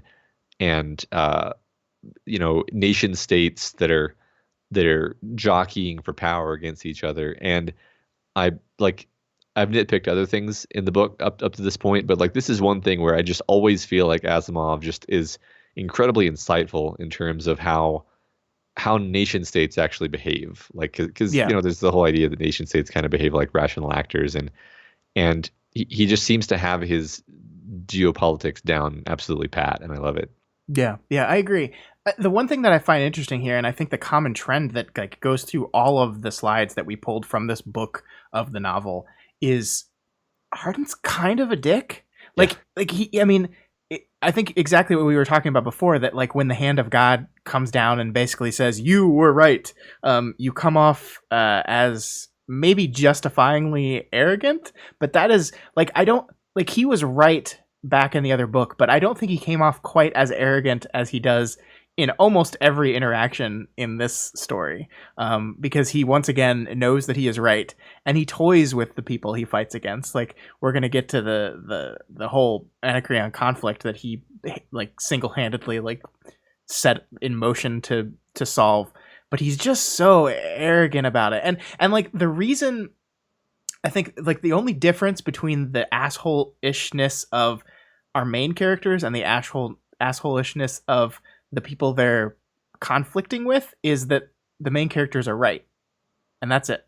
Like I think they're both equally dicks to each other. It's just the people that we're in the point of view from are the right ones, and therefore that arrogance seems well-founded. Yeah, I mean, just again to kind of take the perspective that Asimov is doing this on purpose. It's almost like Yeah. he's saying you can always expect people to be selfish pricks. Right, yeah. For all time in all societies, people are going to act this way toward each other, Yeah. and they're going to bicker, and they're going to protect their self-interest. And when they win, they're going to be what's the term? Ungracious winners, and when they lose, they're going to be sore losers. Right. And that is how the wheel turns forever. Yeah. I kind of like it when viewed that way. Yeah, and I think it like the idea that in order to save society, to save civilization, to prevent a multi-thousand-year dark ages, we must play to humanity's worst instincts is very telling. Yeah. Yep. All right, so next up, I think we have Hardin realizing that the conflict with Anacreon is once again coming to a head. He invites the high priest of the planet, aka the ambassador, named Verisov, to a meeting. We learn here about the religion that has been established around the use of nuclear power, that only priests are taught how to use the technology, and even then, they believe implicitly that this is some sort of unknown spiritual magic thing, instead of just very effective technology. Hardin looked up at him and grinned. Have a cigar. How was the trip? Verisov helped himself. Interesting. There was a priest in the next cabin on his way here to take a special course in the preparation of radioactive synthetics. For the treatment of cancer, you know. Surely he didn't call it radioactive synthetics now. I guess not. It was the holy food to him. The mayor smiled. Go on. He inveigled me into a theological discussion, and did his level best to elevate me out of sordid materialism. And never recognized his own high priest? Without my crimson robe. Besides, he was Smyrnian, and it was an interesting experience. Though. It is remarkable, Hardin, how the religion of science has grabbed hold. I've written an essay on the subject, entirely for my own amusement. It wouldn't do to have it published. treating the problem sociologically, it would seem that when the old empire began to rot at the fringes, it could be considered that science, as science, had failed the outer worlds. To be accepted, it would have to be presented itself in another guise, and it has done just that. It works out beautifully. Interesting. And that's Hardin knowing exactly what he's doing and saying that. Oh, really? It worked out that way, huh? That's so weird. So this basically introduces us to one of the central concepts of control in civilization generally, and what Terminus has used here and Foundation has used here to control those around them. Yeah, and you certainly would have the best religion if your religion was the only one that had real magic. Yeah, it certainly which in this case, yeah, certainly not hard to convince people to follow your religion when you can float your king in the air and put a magic shield around him that glows. Yeah, and cure cancer. Yeah. Yeah, once again in the chat, drawing Warhammer 40K parallels, Daniel points out that basically this is the tech priesthood of the Imperium. Yeah. And this is so we're moving like we very like the first book of the story. They were able to survive by using technology and pitting the other nations against each other. Now that has advanced to a more formal kind of religion by control by religion, and as Zendrix just said in chat, it shows a lot of Asimov's opinion about religion. The thing that jumped out at me here was we just read Dune not too long ago, and Dune also employs very much this use of sprinkling religion into a society in order to gain control of that society, which I think shows a similar view of religion between both of those authors. Yes, so cynical, science fiction authors, so cynical. But I mean, I think if you're looking at it, and I think one of the things that Asimov did is he kind of looked at, Rome fell, and we entered this period, this post-Roman period where, society and civilization slowly had to reform, and one of the big methods of control in society has always been through religion, and one of the big things during the Dark Ages that kind of spurred a kind of reforming of a civilization was religion as this very strict form of control over your populace. So it seems like he's going through and kind of hitting fast forward on the Dark Ages and picking out the points at which this helped, quote unquote, society advance. Yeah, absolutely. I mean, This is one of the more obvious examples where it really felt like, oh, this is a direct analog to historical Earth, rather than like sometimes it's kind of creative and you're like, this probably is analogous to some specific historical event that Asimov is aware of, but I'm not aware of it, and so it seems very fresh to me. But yeah, in this particular case, it's like, that's what that is. Yeah. All right. Moving on to the next slide. Hardin goes to Anacreon, and the regent of the planet springs a trap on him, but Hardin has other plans. I had thought that the moment of coronation, midnight, would be the logical time to set the fleet in motion. Evidently, you wanted to start the war while you were still regent. It would have been more dramatic the other way. The regent stared. What in space are you talking about? Don't you understand? Hardin said softly. I had set my counterstroke for midnight. I'm just going to say it Weenus, Scott, okay? Please say Weenus, because that's... Weenus started from his chair. You are not bluffing me. There is no counterstroke. If you are counting on the support of the other kingdoms, forget it. Their navies combined are no match for ours. I know that. I don't intend on firing a shot. It is simply that the word went out a week ago that at midnight tonight, the planet Anacreon goes under the interdict. The interdict? Yes. If you don't understand, I might explain that every priest in Anacreon is going on strike unless I countermand the order. But I can't while I'm being held incommunicado. Nor do I wish to, even if I weren't. He leaned forward and added, with sudden animation, Do you realize, Your Highness, that an attack on the Foundation is nothing short of sacrilege of the highest order? Weenus was groping visibly for self-control. Give me none of that, Hardin. Save it for the mob. My dear Weenus, whoever do you think I am saving it for? I imagine that for the last half hour, every temple on Anacreon has been the center of a mob, listening to a priest exhorting them on that very subject. There's not a man or woman in Anacreon that doesn't know that their government has launched a vicious, unprovoked attack upon the center of their religion. So, checkmate. Checkmate. Yep. Religion is control. We control the religion, and we control you. We Yep. win. Yeah, I thought this is a pretty fun, awesome story moment. Honestly, it is. I enjoyed it a lot. He's just being such a gloaty dick to him. He's being a total dick to the weenus. Yeah, I mean that's basically his character trait. Is like he outmaneuvers, and then he's like crushingly condescending and delivering his coup de grace. Yeah, which I think we just move into this next slide, and then we'll talk about this all as a whole, because this next slide is basically just him rubbing salt in the wound. Okay. There is an old fable, said Hardin, as old perhaps as humanity, for the oldest records containing it are merely copies of other records still older that might interest you. It runs as follows. A horse, having a wolf as a powerful and dangerous enemy, lived in constant fear of his life. Being driven to desperation, it occurred to him to seek a strong ally, whereupon he approached a man and offered an alliance, pointing out that the wolf was likewise an enemy of the man. The man accepted the partnership at once and offered to kill the wolf immediately, if his new partner would only cooperate by placing his greater speed at the man's disposal. The horse was willing, and allowed the man to place bridle and saddle upon him. The man mounted, hunted down the wolf, and killed him. The horse, joyful and relieved, thanked the man and said, "Now that our enemy is dead, remove your bridle and saddle, and restore my freedom." Whereupon the man laughed loudly and replied, "Never!" and applied the spurs with a will. Silent still, the shadow that was Weenus did not stir. Hardin continued quietly. You see the analogy, I hope. In their anxiety to cement forever domination over their own people, the kings of the four kingdoms accepted the religion of science that made them divine, and that same religion of science was their bridle and saddle, for it placed the lifeblood of nuclear power in the hands of the priesthood, who took their orders from us, be it noted, and not from you. You killed the wolf, but you could not get rid of the man. And then Weenus tries to kill him right there.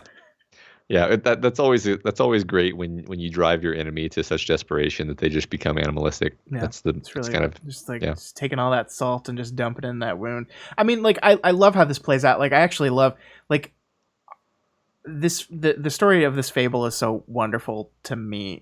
Like it's just a perfect icing on this asshole cake that he takes his victory from. I think this was my favorite part of the story in general was the conclusion of book 3 and the recognition of this idea of religion as being such a powerful thing on the masses. And the part of it that I really love is that, like, you know, there's a lot of people that like question if like in religious society, like ultra religious societies of the past, were the priests like aware that they were just using this as like a form of control? Were they aware that this was an opiate of the masses kind of thing, or were they just as like into and convinced of this stuff? And what Asimov is saying here is that yes, absolutely, like the priests here have totally bought into this religion just as much as the mob itself. That they are totally, even though they know that the miracles that they are presenting to the public are fake, are technologically induced, they have still bought so completely into this religion that they don't even doubt any of it. Yeah, absolutely. I mean, they may even not understand fully the difference between like they may think radiation is a divine force, you know? Sure, like that's but they're flipping the switch still. Like it's so funny that like a priest that is like convinced that like the king is God and that's why he glows, but I'm the one that has to flip the switch to make him glow, and yet I still buy into that. It's fascinating to me. And he won't glow if I don't put the little radioactive sample in the thing. Right, Yeah, I mean, but that's like exactly the kind of thing that religion teaches you to think your way around without ever actually looking at it. That is very true. Yeah. Not Fake Science says this is a great demonstration of the difference between hard and soft power. That's right. I mean, that's not a concept or a term that I use very often, but that's exactly what this is. Yeah. So we win. Our foundation wins, and then we move on. Yep, we move on to book 4. which is a very short book and deals with a trader rescuing a fellow trader who was caught and captured on a scone. I'm going to go with a scone. Sure. Can't get out of it. Ponetz shook his head absently. I know the fellow involved. Can't walk out on a friend. What of it? I'm in the hands of the galactic spirit and walk cheerfully in the way he points. Gorm said blankly, Huh? Ponetz looked at him and laughed shortly. I forgot. You never read the Book of the Spirit, did you?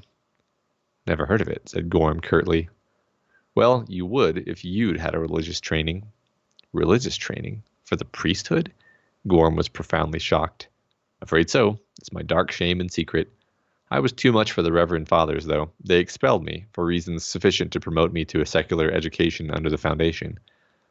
Well, look, I'd better push off. How's your quota this year? Gorm crushed out his cigarette and adjusted his cap. I've got my last cargo going now. I'll make it. Lucky fellow, gloomed Ponetz, and for many minutes after Les Gorm left, he sat in motionless reverie. So Eskelgorov was an Ascone, and in prison as well. That was bad. In fact, considerably worse than it might appear. It was one thing to tell a curious youngster a diluted version of the business to throw him off and send him about on his own. It was a thing of a different sort to face the truth. For Lamar Ponetz was one of the few people who happened to know that Master Trader Eskelgorov was not a traitor at all, but that entirely different thing, an agent of the Foundation. So this is a very short book, is the shortest of the five, and I only pulled this one slide for it because, in my opinion, if any of the books can be completely cut from the story, it's this one. Because to me, what this book is doing, what this story is doing, is kind of representing the shift away from religion as a power source and into trade as a source of power for the Foundation. But also, book 5 really dives into that in a lot more detail. So it seems like both of them kind of cover that. I think 4 is the start of the shift, and 5 is like the culmination of that shift in power. And that's kind of why I pulled out this slide specifically, because I almost think this slide itself serves as evidence of that transition, right? Because you have literally a trader here that was training for the priesthood and now has moved into being a trader, so a merchant. So you it's almost like the shift personified, and I just find that part of it interesting. Yeah, no, I agree. I think that's true, and I have very little like recollection even of this part of the story, just because it seemed like a pivot point, you know. Yeah. Basically, all that happens is he trades a gold producing machine to like the second in command of this planet, and because the whole thing is they resist religion, and they also resist nuclear power in general because their society. So it's basically like the Foundation is expanding, they're growing, and they're pushing up against planets that are not as easily susceptible to their religious control. Right. So he has to figure out a way to decouple the religion from the technology. Right. And yeah, so yeah, like you say, it's just okay, we've made our technology seem like it's religious and godlike. How do we get around that? Because eventually people are going to get wise to the fact that is your tool, that you're using that for basically for conquest. Yeah. Yeah. And my problem with it, like from a purely like structural perspective, is like, again, we have to remember that the last 4 of these books were written, years apart, published to magazines. The place where this feels the most true is with this book. Like I was talking about this earlier, and it almost feels like this book is like a trial run of the idea of trade becoming the greater power than religion. And it's an idea that he like tried out like and played with a little bit in book 4, and then really dove into in detail in book 5, which makes this one kind of superfluous. Like if this book had really cemented like the beginnings of the idea, and then book 5 picked it up from there, but a lot of the next book as we get into it is reinforcing the idea of trade as a powerful tool. Like it's reintroducing some of those same concepts, which just make the 4th one feel a little superfluous, but that's fine. Yeah. All right. Well, let's get into the next one then. Let's finish this thing off. All right. So like I said, we're in book 5 now. I think I can't remember how long has gone, what year we're in, but I think several decades have gone on since the events of book 3. I think it's like 100 and maybe 120 years into 120 years after the fall, or whatever they described it as. And the merchants are more powerful now than even before, but a new threat has arisen, and this time they're going to deal with it by sending a merchant. You see, 3 ships lost in the same sector in the same year can't be an accident, and nuclear power can be conquered only by more nuclear power. The question automatically arises: if Corel has nuclear weapons, where is it getting them? And where does it? 2 alternatives. Either the Corellians have constructed them themselves. Far-fetched! Very. But the other possibility is that we are being afflicted with a case of treason. You think so? Mallow's voice was cold. I know. You're a Smyrnian, born in Smyrno, and one of the former 4 kingdoms. You're a Foundation man by education only. By birth, you're an outlander and a foreigner. No doubt your grandfather was a baron at the time of the wars with Anacreon and Loris, and no doubt your family estates were taken away when Seth Cermak redistributed the land. No, by black space, no. My grandfather was a blood-poor son of a spacer who died heaving coal at starving wages before the Foundation took over. I owe nothing to the old regime, but I was born on Smyrno, and I'm not ashamed of either Smyrno or Smyrnians by the galaxy. Your sly hints of treason aren't going to panic me into licking Foundation spittle. And now you can either give your orders or make your accusations. I don't care which. My good master traitor, I don't care an electron whether your grandfather was king of Smyrno or the greatest pauper on the planet. I recited that rigmarole about your birth and ancestry to show that I'm not interested in them. Evidently, you missed the point. Let's go back now. You're a Smyrnian. You know the Outlanders. Also, you're a traitor, and one of the best. You've been to Corel, and you know the Corellians. That's where you've got to go. Mallow breathed deeply. As a spy. So this is our crisis. The Corellians have been capturing ships, and they seem to have nuclear power, and we don't know why or how. And I love this idea: nuclear power can only be conquered by more nuclear power, which is just a wonderful 40s and 50s sentiment that makes perfect sense. Yeah, it's the be all end all. Yep. Forever. Yep. And of course, we're introduced to Mallow, who is going to be our protagonist through the rest of the book. A guy who I like his differences, because it's kind of showing how the Empire, or not how Foundation has grown and expanded now. This is our first protagonist who is not a member of the Foundation. He is a foreigner to the Foundation, but the Foundation has grown and taken over the 4 kingdoms to the extent that he is still basically a member, like enough that he's elected mayor by the end of this book. Yeah. He's basically like just another super competent guy, kind of like Hardin was. But a super competent guy that is not one of one of the founding families, let's call it. Yeah. And I think that demonstrates how it's perfectly demonstrable of how Foundation has grown and expanded and become so much bigger in the time that's passed. And correct me if I'm wrong here, but like I may be misremembering, but like he's not like an ideological Foundation man. He's fairly mercenary, right? Mm-hmm. In terms of like he's just like trying to do his job as a trader, right? Yeah. Well, he makes a shit ton of money off of the deal that also ensures that Foundation survives. Right. But like I think that's a really cool point actually, is that the way the Foundation has been set up at this point, even like a purely mercenary person looking out for their own well-being benefits the Foundation passively. Yeah.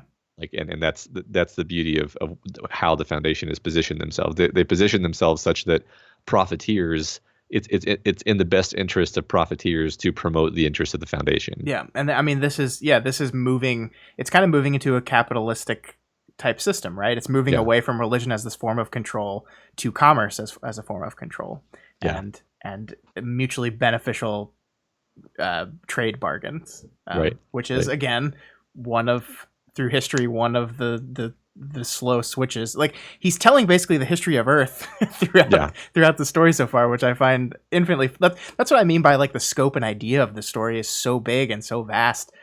Because he tells the fall of Rome and then a fast forwarded version of history after that. Yeah.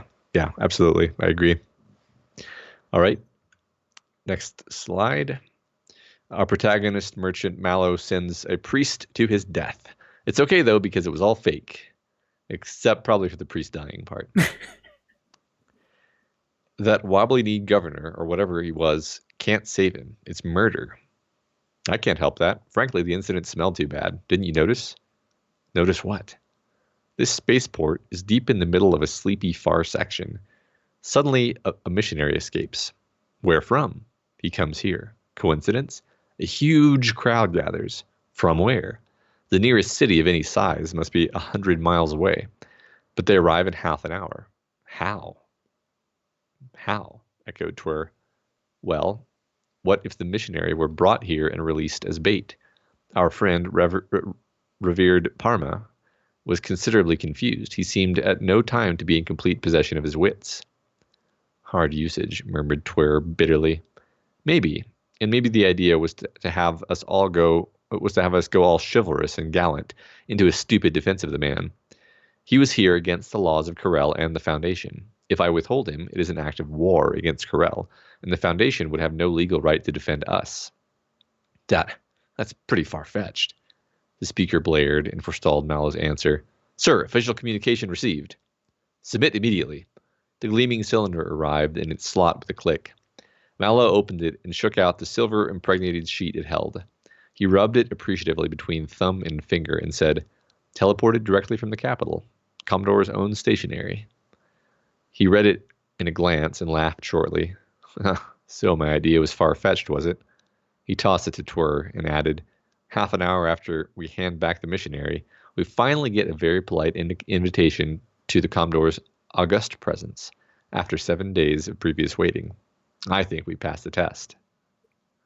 So basically, they're proving that the trade arm of Foundation is completely distinct from the religion arm by basically giving up this priest to die. Yeah, and that like implicitly the trade arm is superior because the priest is condemned to death while the trader gets to meet with the dictator of the planet. Yeah.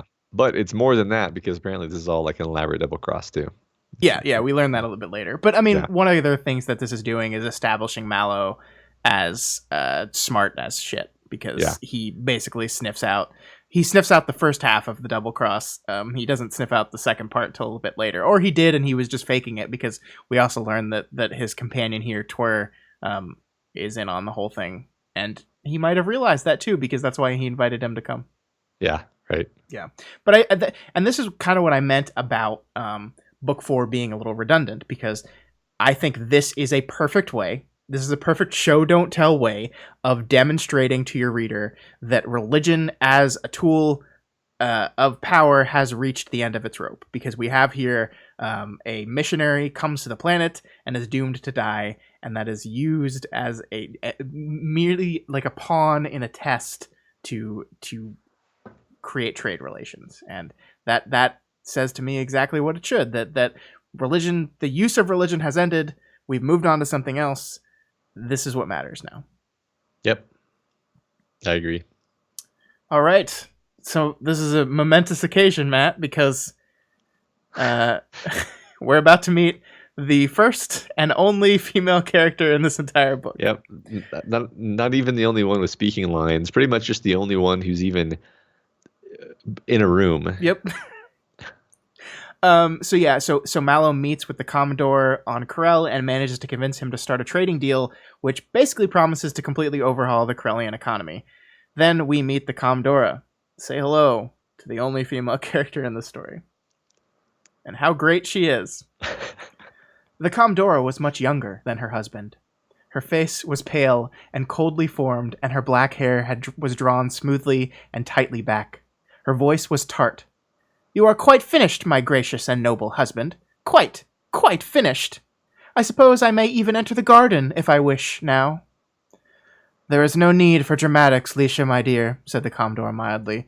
The young man will attend at dinner tonight, and you can speak with him all you wish, and even amuse yourself by listening to all I say.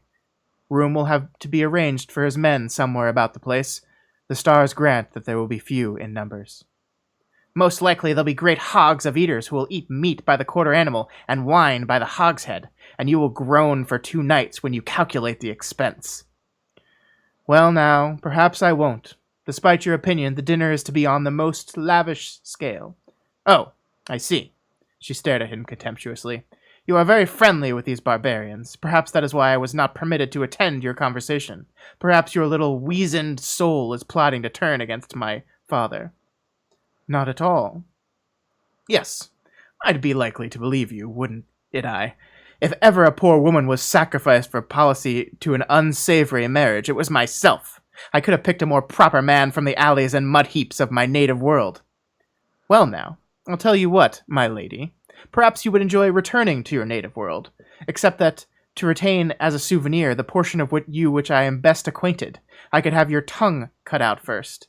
And he lolled his head calculatingly to one side, as a final improving touch to your beauty, your ears, and the tips of your nose as well. You wouldn't dare, you little pug dog. My father would pulverize your toy nation to meteoric dust. In fact, he might do it in any case if I told him you were treating with these barbarians.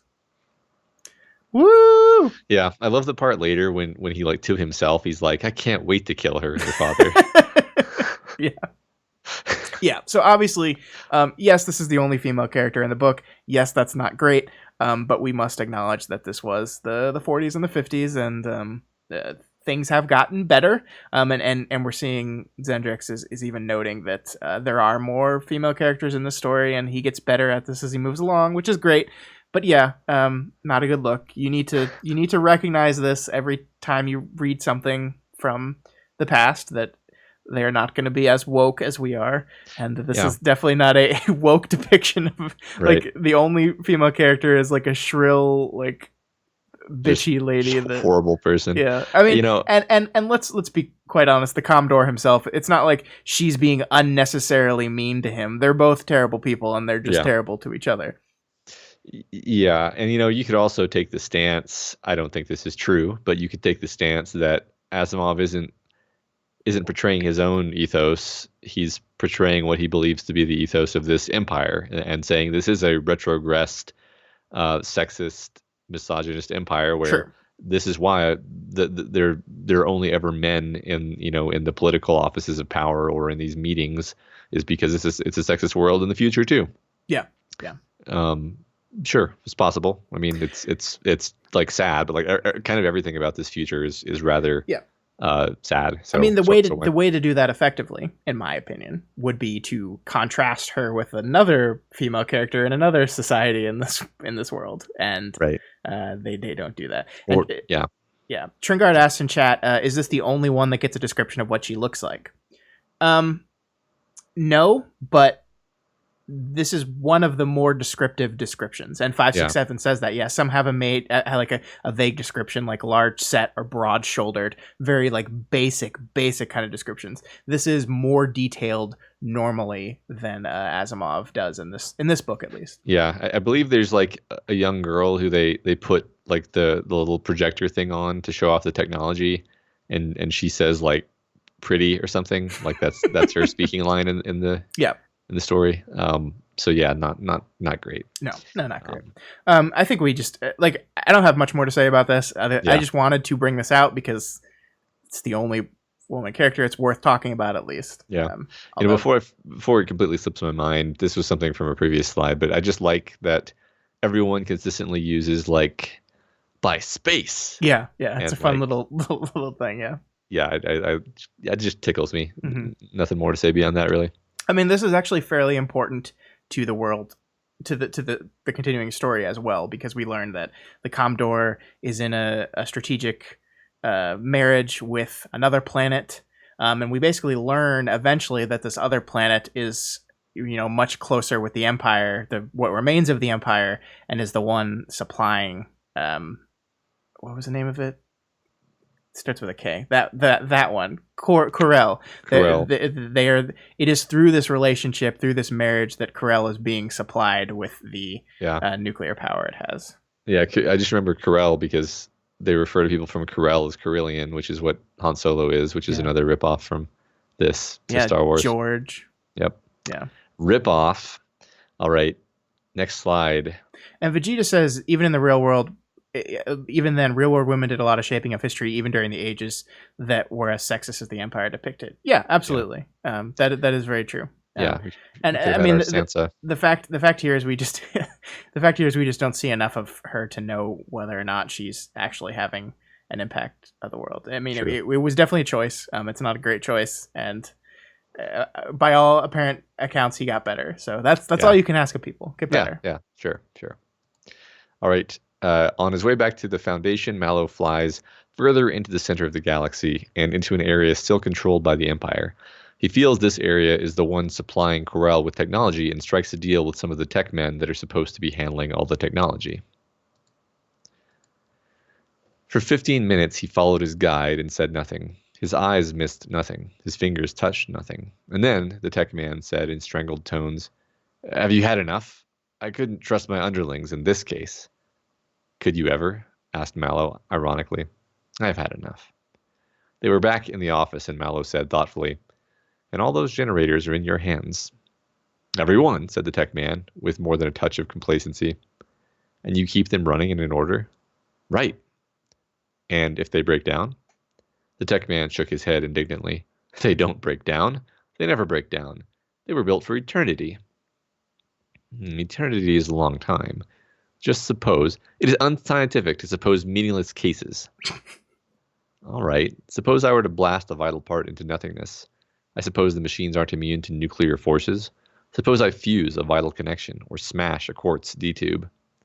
"Well then," shouted the tech man furiously, "you would be killed." "Yes, I know that," Mallow was shouting too. "But what about the generator? Could you repair it?" "Sir," the tech man howled the words, "you have had a fair turn. You've had what you asked for. Now get out. I owe you nothing more." Mallow bowed with a satiric respect and left. 2 days later, he was back where the Far Star waited to return with him to the planet Terminus. And 2 days later, the tech man's shield went dead, and for all his puzzling and cursing, never glowed again.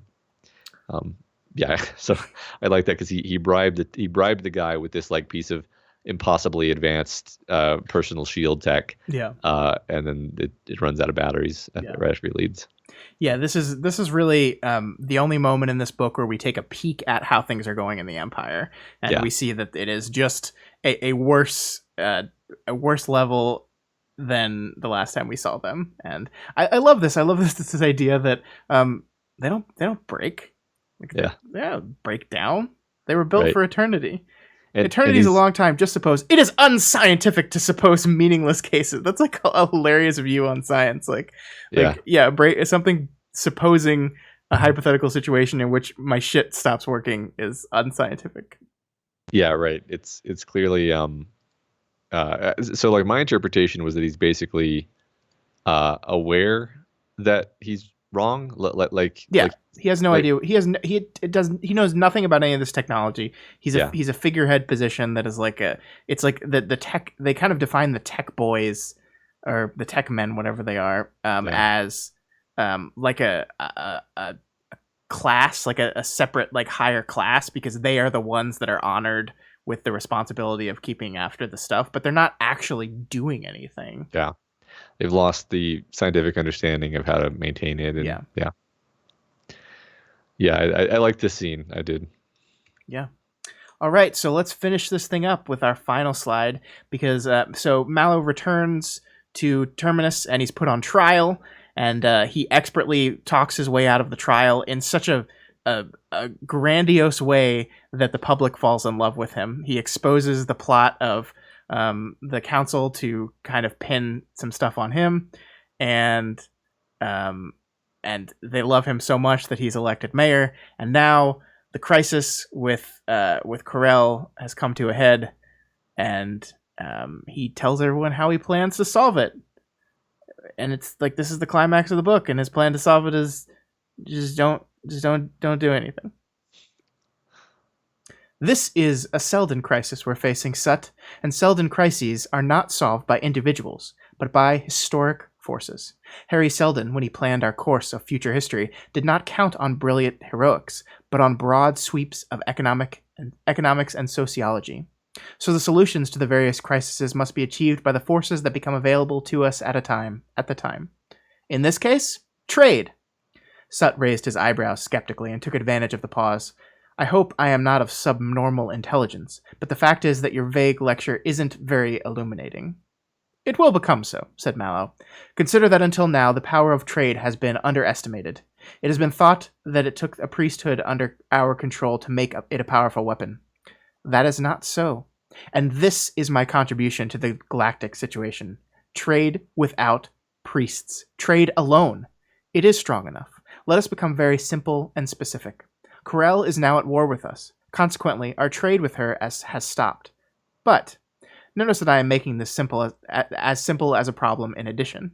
In the past 3 years, she has based her economy more and more upon the nuclear techniques which we have introduced and which only we can continue to supply.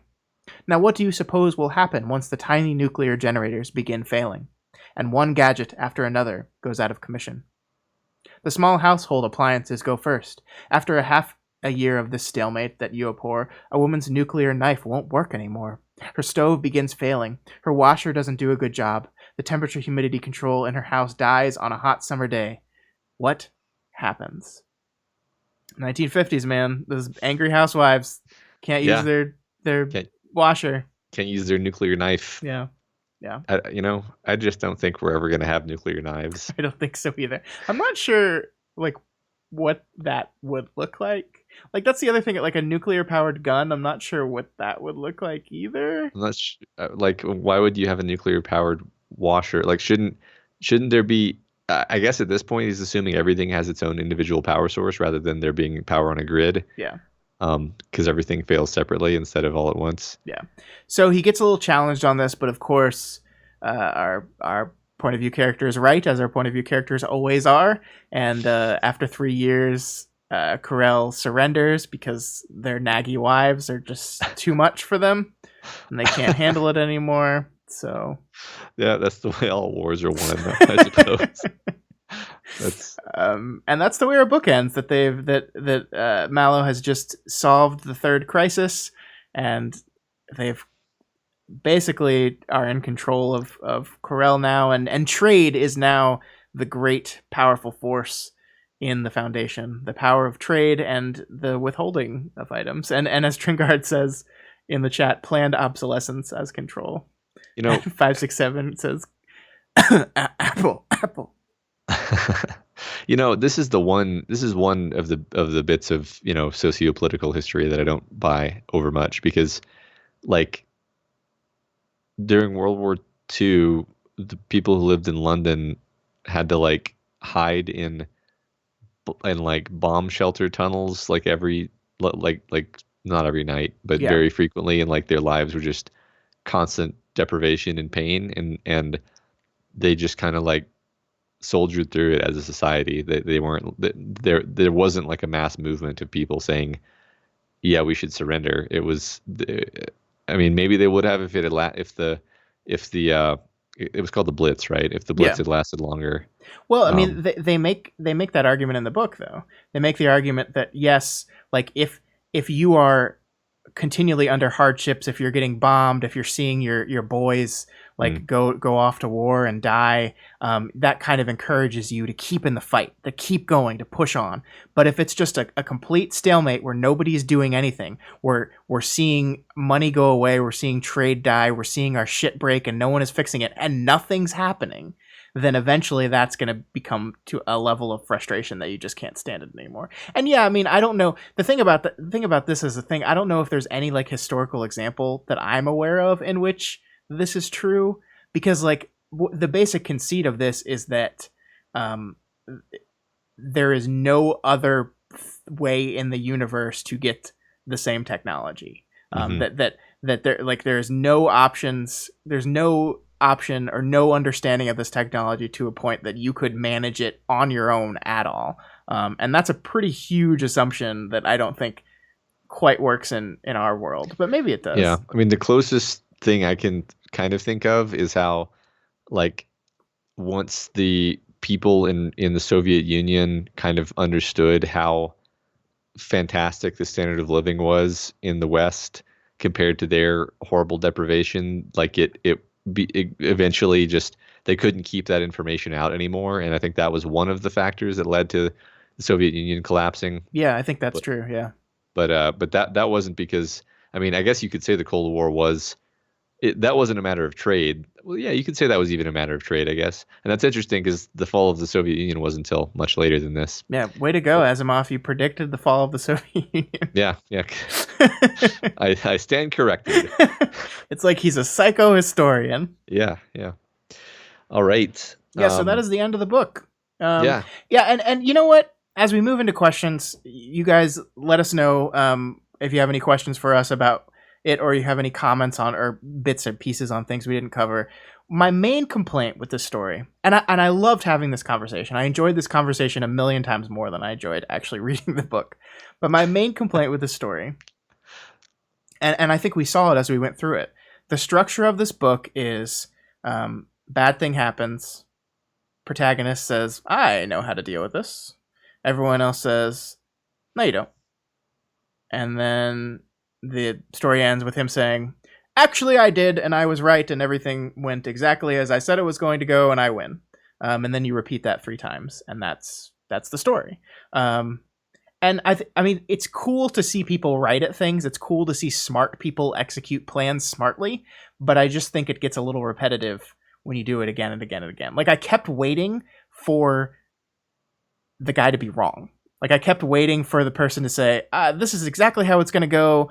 Oh, shit, no, it's not. I kept waiting for, like, Seldon to appear and be like, all right, by now you should be in a crisis of blah, blah, blah, and everyone to be like, no, that's not shit. That's not what it is at all. Yeah. I kept waiting for that to happen. And I have a sneaking suspicion that's exactly what's going to happen in future stories. That the further we get away from the origin point of the predictions, the less accurate they're going to come. And I really want to read that book. That's the book I really want to read. This book, while I appreciated the ideas, like, I just kept waiting for that to happen. Yeah. Well, it's like, you know, I don't know if this is a general storytelling thing or just a thing that George R. R. Martin does all the time, but the rule of an announced plan never actually is executed in the story. Right. But in this book, every announced plan is executed in the story perfectly. And the good guys just win every time. And like, so. I think you need some of that, right? Like, you don't always want, like, sometimes that's a problem with George R. R. Martin, where I'm just like, Jesus, can't something that they wanted to do just go right just one time? Just give me one time. But this was the exact opposite to me. This was, can't something go wrong just one? Like, I just want something to go wrong. Yeah. And I mean, so I think this is the time where, Matt, are you going to read the next novels in the story? I don't know. I'm not sure. They're pretty short, and my understanding from what people have been saying, you know, especially in reaction to what we've been saying today, is they get better. They get more complicated. The characters get better. Pretty much all the things we complained about are addressed. And if these next ones have the same density of, like, socio-political insightfulness and also better characters, then I could probably be persuaded, because frankly, this is like the only Asimov book I've read. Yeah, which, as like a science fiction, as a lover of science fiction, that I can't let that stand, right? Yeah. And I mean, I read somewhere that this is like the perfect, like, gateway to science fiction, and I think that makes a lot of sense, because you're kind of starting near the very beginning, where a lot of the ideas and the idea of what science fiction became seems to have started with Asimov, you know, generally, and a lot in this book. And you know, I have to read the next 2 books. Like, being totally honest, I have to read them because I am doing this I bought this giant book with the 1,000 books you need to read before you die, and the author of that book chose all 3 books in the Foundation trilogy as part of the 1,000 books. So I was always going to read the next 2. I am going to read the next 2.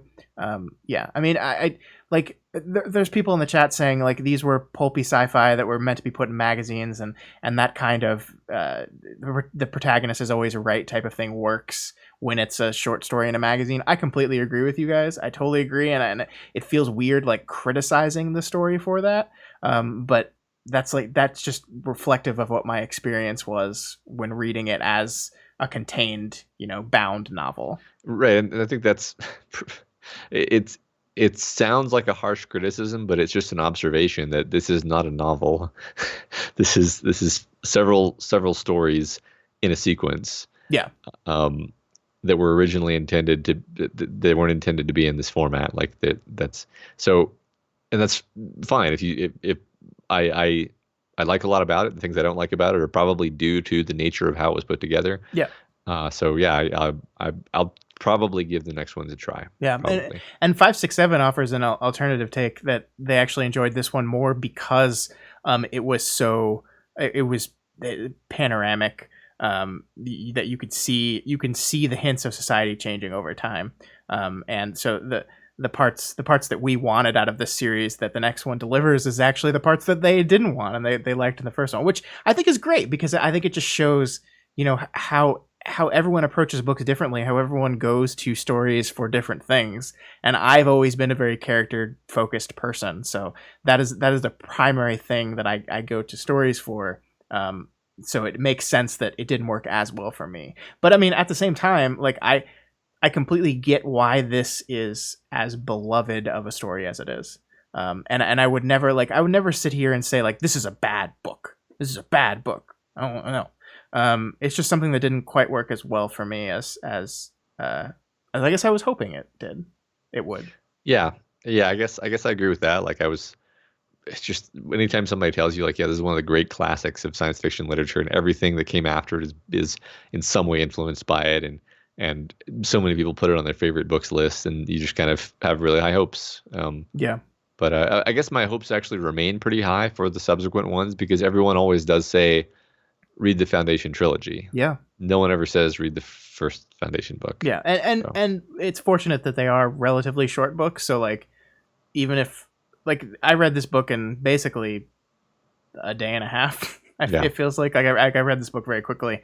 I believe the other 2 are similar length, so I will have no problem working through this books. And if at the end of the series I can look at the Foundation trilogy as one story that solves the problems I have, then I'll chalk it up as a great series. So like it's like if it's as long as like one of the freaking Game of Thrones books in its entirety, then I can look at that as one continuing story. Yeah, good point.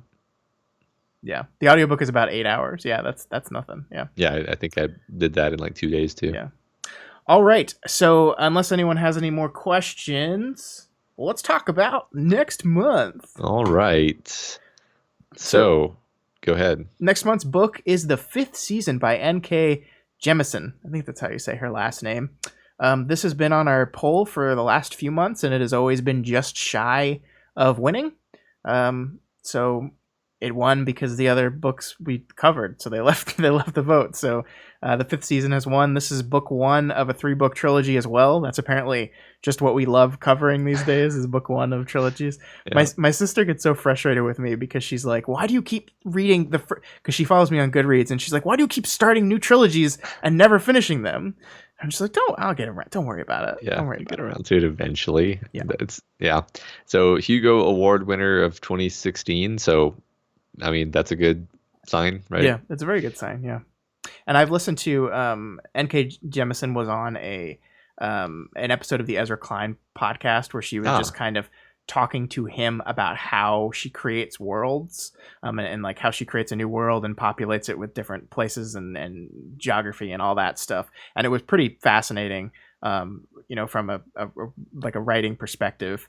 And they basically went through the exercise and created a world just like on like as a whim. So she seems really interesting. She seems to know a lot about the craft of writing, and I am very excited to dive into this book. Yeah, I didn't realize that was her. Awesome. Oh Yeah, yeah, me you too. listened to that one? Okay, cool. Yeah, you pointed it out to Oh me yeah, actually. I do remember that now. Yeah. Yeah. Yeah, no, that's cool. Yeah, I look forward to this. I haven't read it either, Yeah. so So we will be doing that book on Friday, March 1st at 9:30 p.m. This is going to be the last month of book clubs that are not actually in the month of the book, because we took off a week for Christmas. It kind of, or New Year's rather, it kind of pushed everything back. So we make sure we give 4 weeks for each book, and so it pushes us into March, just like this one pushed a little bit into February. But I think March's book will actually take place in March, so yay. But it'll be Friday, March 1st at 9:30 p.m. Central Time, and you can come right back here at that time, and we'll be here. And as always, we always say this: we don't actually usually get any questions or anything via email, but if you want to send like questions in advance of the show, if you feel like we should look at a certain thing, if you've read this book before or you read it over the course of the month and want us to focus on a specific thing, you can help tailor our discussion by shooting us an email and letting us know what's one thing that you liked and what you would like the discussion to focus on, or at least look at a little bit. Like I said, this is an interactive thing. We want you guys to be just as much part of this as we are, so you guys can dictate the course of the show a little bit. yeah, seriously, that'd be awesome. Mm-hmm. All right, Scott, is that all? That is all. Thank you guys so much, all of you that tuned in live. You guys were great. It was another great discussion. I'm so happy that we are having these very interactive, very fun discussions with all of you. I really, really appreciate you guys coming here live. And those of you that are listening to the podcast, I know we have a very specific time we do this and it doesn't work for all of you, but if you ever can get the chance to come hang out live, we really suggest you do it. I think it's a lot of fun. I hope everyone in the chat would agree that it's a lot of fun. So next time, come hang out. Yeah, it was lively and active and wonderful. So yeah, thanks for everybody who showed up. Mm-hmm. And if you like what we do here at Doof Media and you want to see more of it, head over to our Patreon, patreon.com/doofmedia, and consider donating $1 a month or whatever else you can afford. You get access to our private Discord server, as well as the ability to vote for which books we cover in these shows and tons of other cool benefits. So go check it out. All right, guys. Thanks again. And we will see you all next month. Yay, we did it. We did it. We did it. How are these all just over 2 hours, no matter what I do, no matter the length of the book? Yeah, well, we definitely did a lot of discussion. It's funny, I definitely enjoyed talking about that book more than I thought that I would, and now I kind of have like a positive disposition toward it that I didn't have before this conversation. Yeah, I mean, I kind of feel like that's always gonna happen. I think like a difference between reading a book and having an opinion on it, and then sitting down with people and talking through that book always makes me like the thing more. Even if I didn't like it on first read through, just like working through something. Like I think that's a lot of stories. I think that's what you're supposed to do. You're supposed to sit down and talk through them and like talk about what you thought of this and listen to other people's point of views that could change what you think about this. I think that just makes you appreciate the work so much better. And I think that's exactly what happened with this book. Yeah, it also helped. I've realized it helps me like remember the books better to dig into them. And I'm gonna stop recording. Yeah. Like that was one thing is like somebody at one point somewhere in a message board or whatever was like, how do I remember and understand the things that I read more? And I realized like I have the perfect answer. Right. You force yourself to talk about them with someone else, preferably at great length. Yeah, it doesn't have to be like this. It could be just like you and I have conversations about stories all the times. Yeah. Times. What? I can't even talk anymore. All the time. We have very long Google Chat conversations about stuff that we're reading and stuff. So yeah. Yeah. Absolutely. So Matt, did you have the trader problem? Because I read the book. I didn't listen to the audiobook. So no, I did not have that problem. But maybe like the first time they said it, but I think I was able to contextually figure out that they were talking about traders. I mean, I think I did experience like a moment of confusion about it, but it wasn't something that was like a big problem for me. Yeah. Okay. Yeah, Jess, that makes sense. I think that's like one of the things were in the back of my head while I was reading this. I was like, I bet if we read the whole trilogy for the book club, it would be a very different discussion. I mean, it would be a much longer discussion, but I bet it would have influenced me in a different kind of way. Yeah. Right. Yeah. I mean, I don't think it's worth changing our policy, but this is one case where I was Yeah. like, No, I don't want to. I don't want to do yeah, it. I had but enough trouble getting it down to a certain number of slides with one book. yeah, good point. Yeah. Yeah, that would have been ridiculous. Yeah. All right. Well, that's the end of the show. I want to play Kingdom Hearts 3, but I have to bring my PlayStation in here, and I don't want to do that tonight because it's already midnight. So Okay. I just gotta go to bed. That sounds good. Yeah. Thanks for hanging out, everybody. Yeah. Thanks, guys. Once again, it was so much fun. We really love doing this, and we appreciate that you guys always turn up. We need some one-off books, says Sammy. I agree. It would be nice to do. Remember when like a book just ended and that was the story? No, not really. I think I've only ever read genre fiction for my whole life. Oh yeah, for some reason genre fiction really likes trilogies. Yep. Just loves them. Yeah. Yep. All right, guys. Have a good night. We'll see you next time.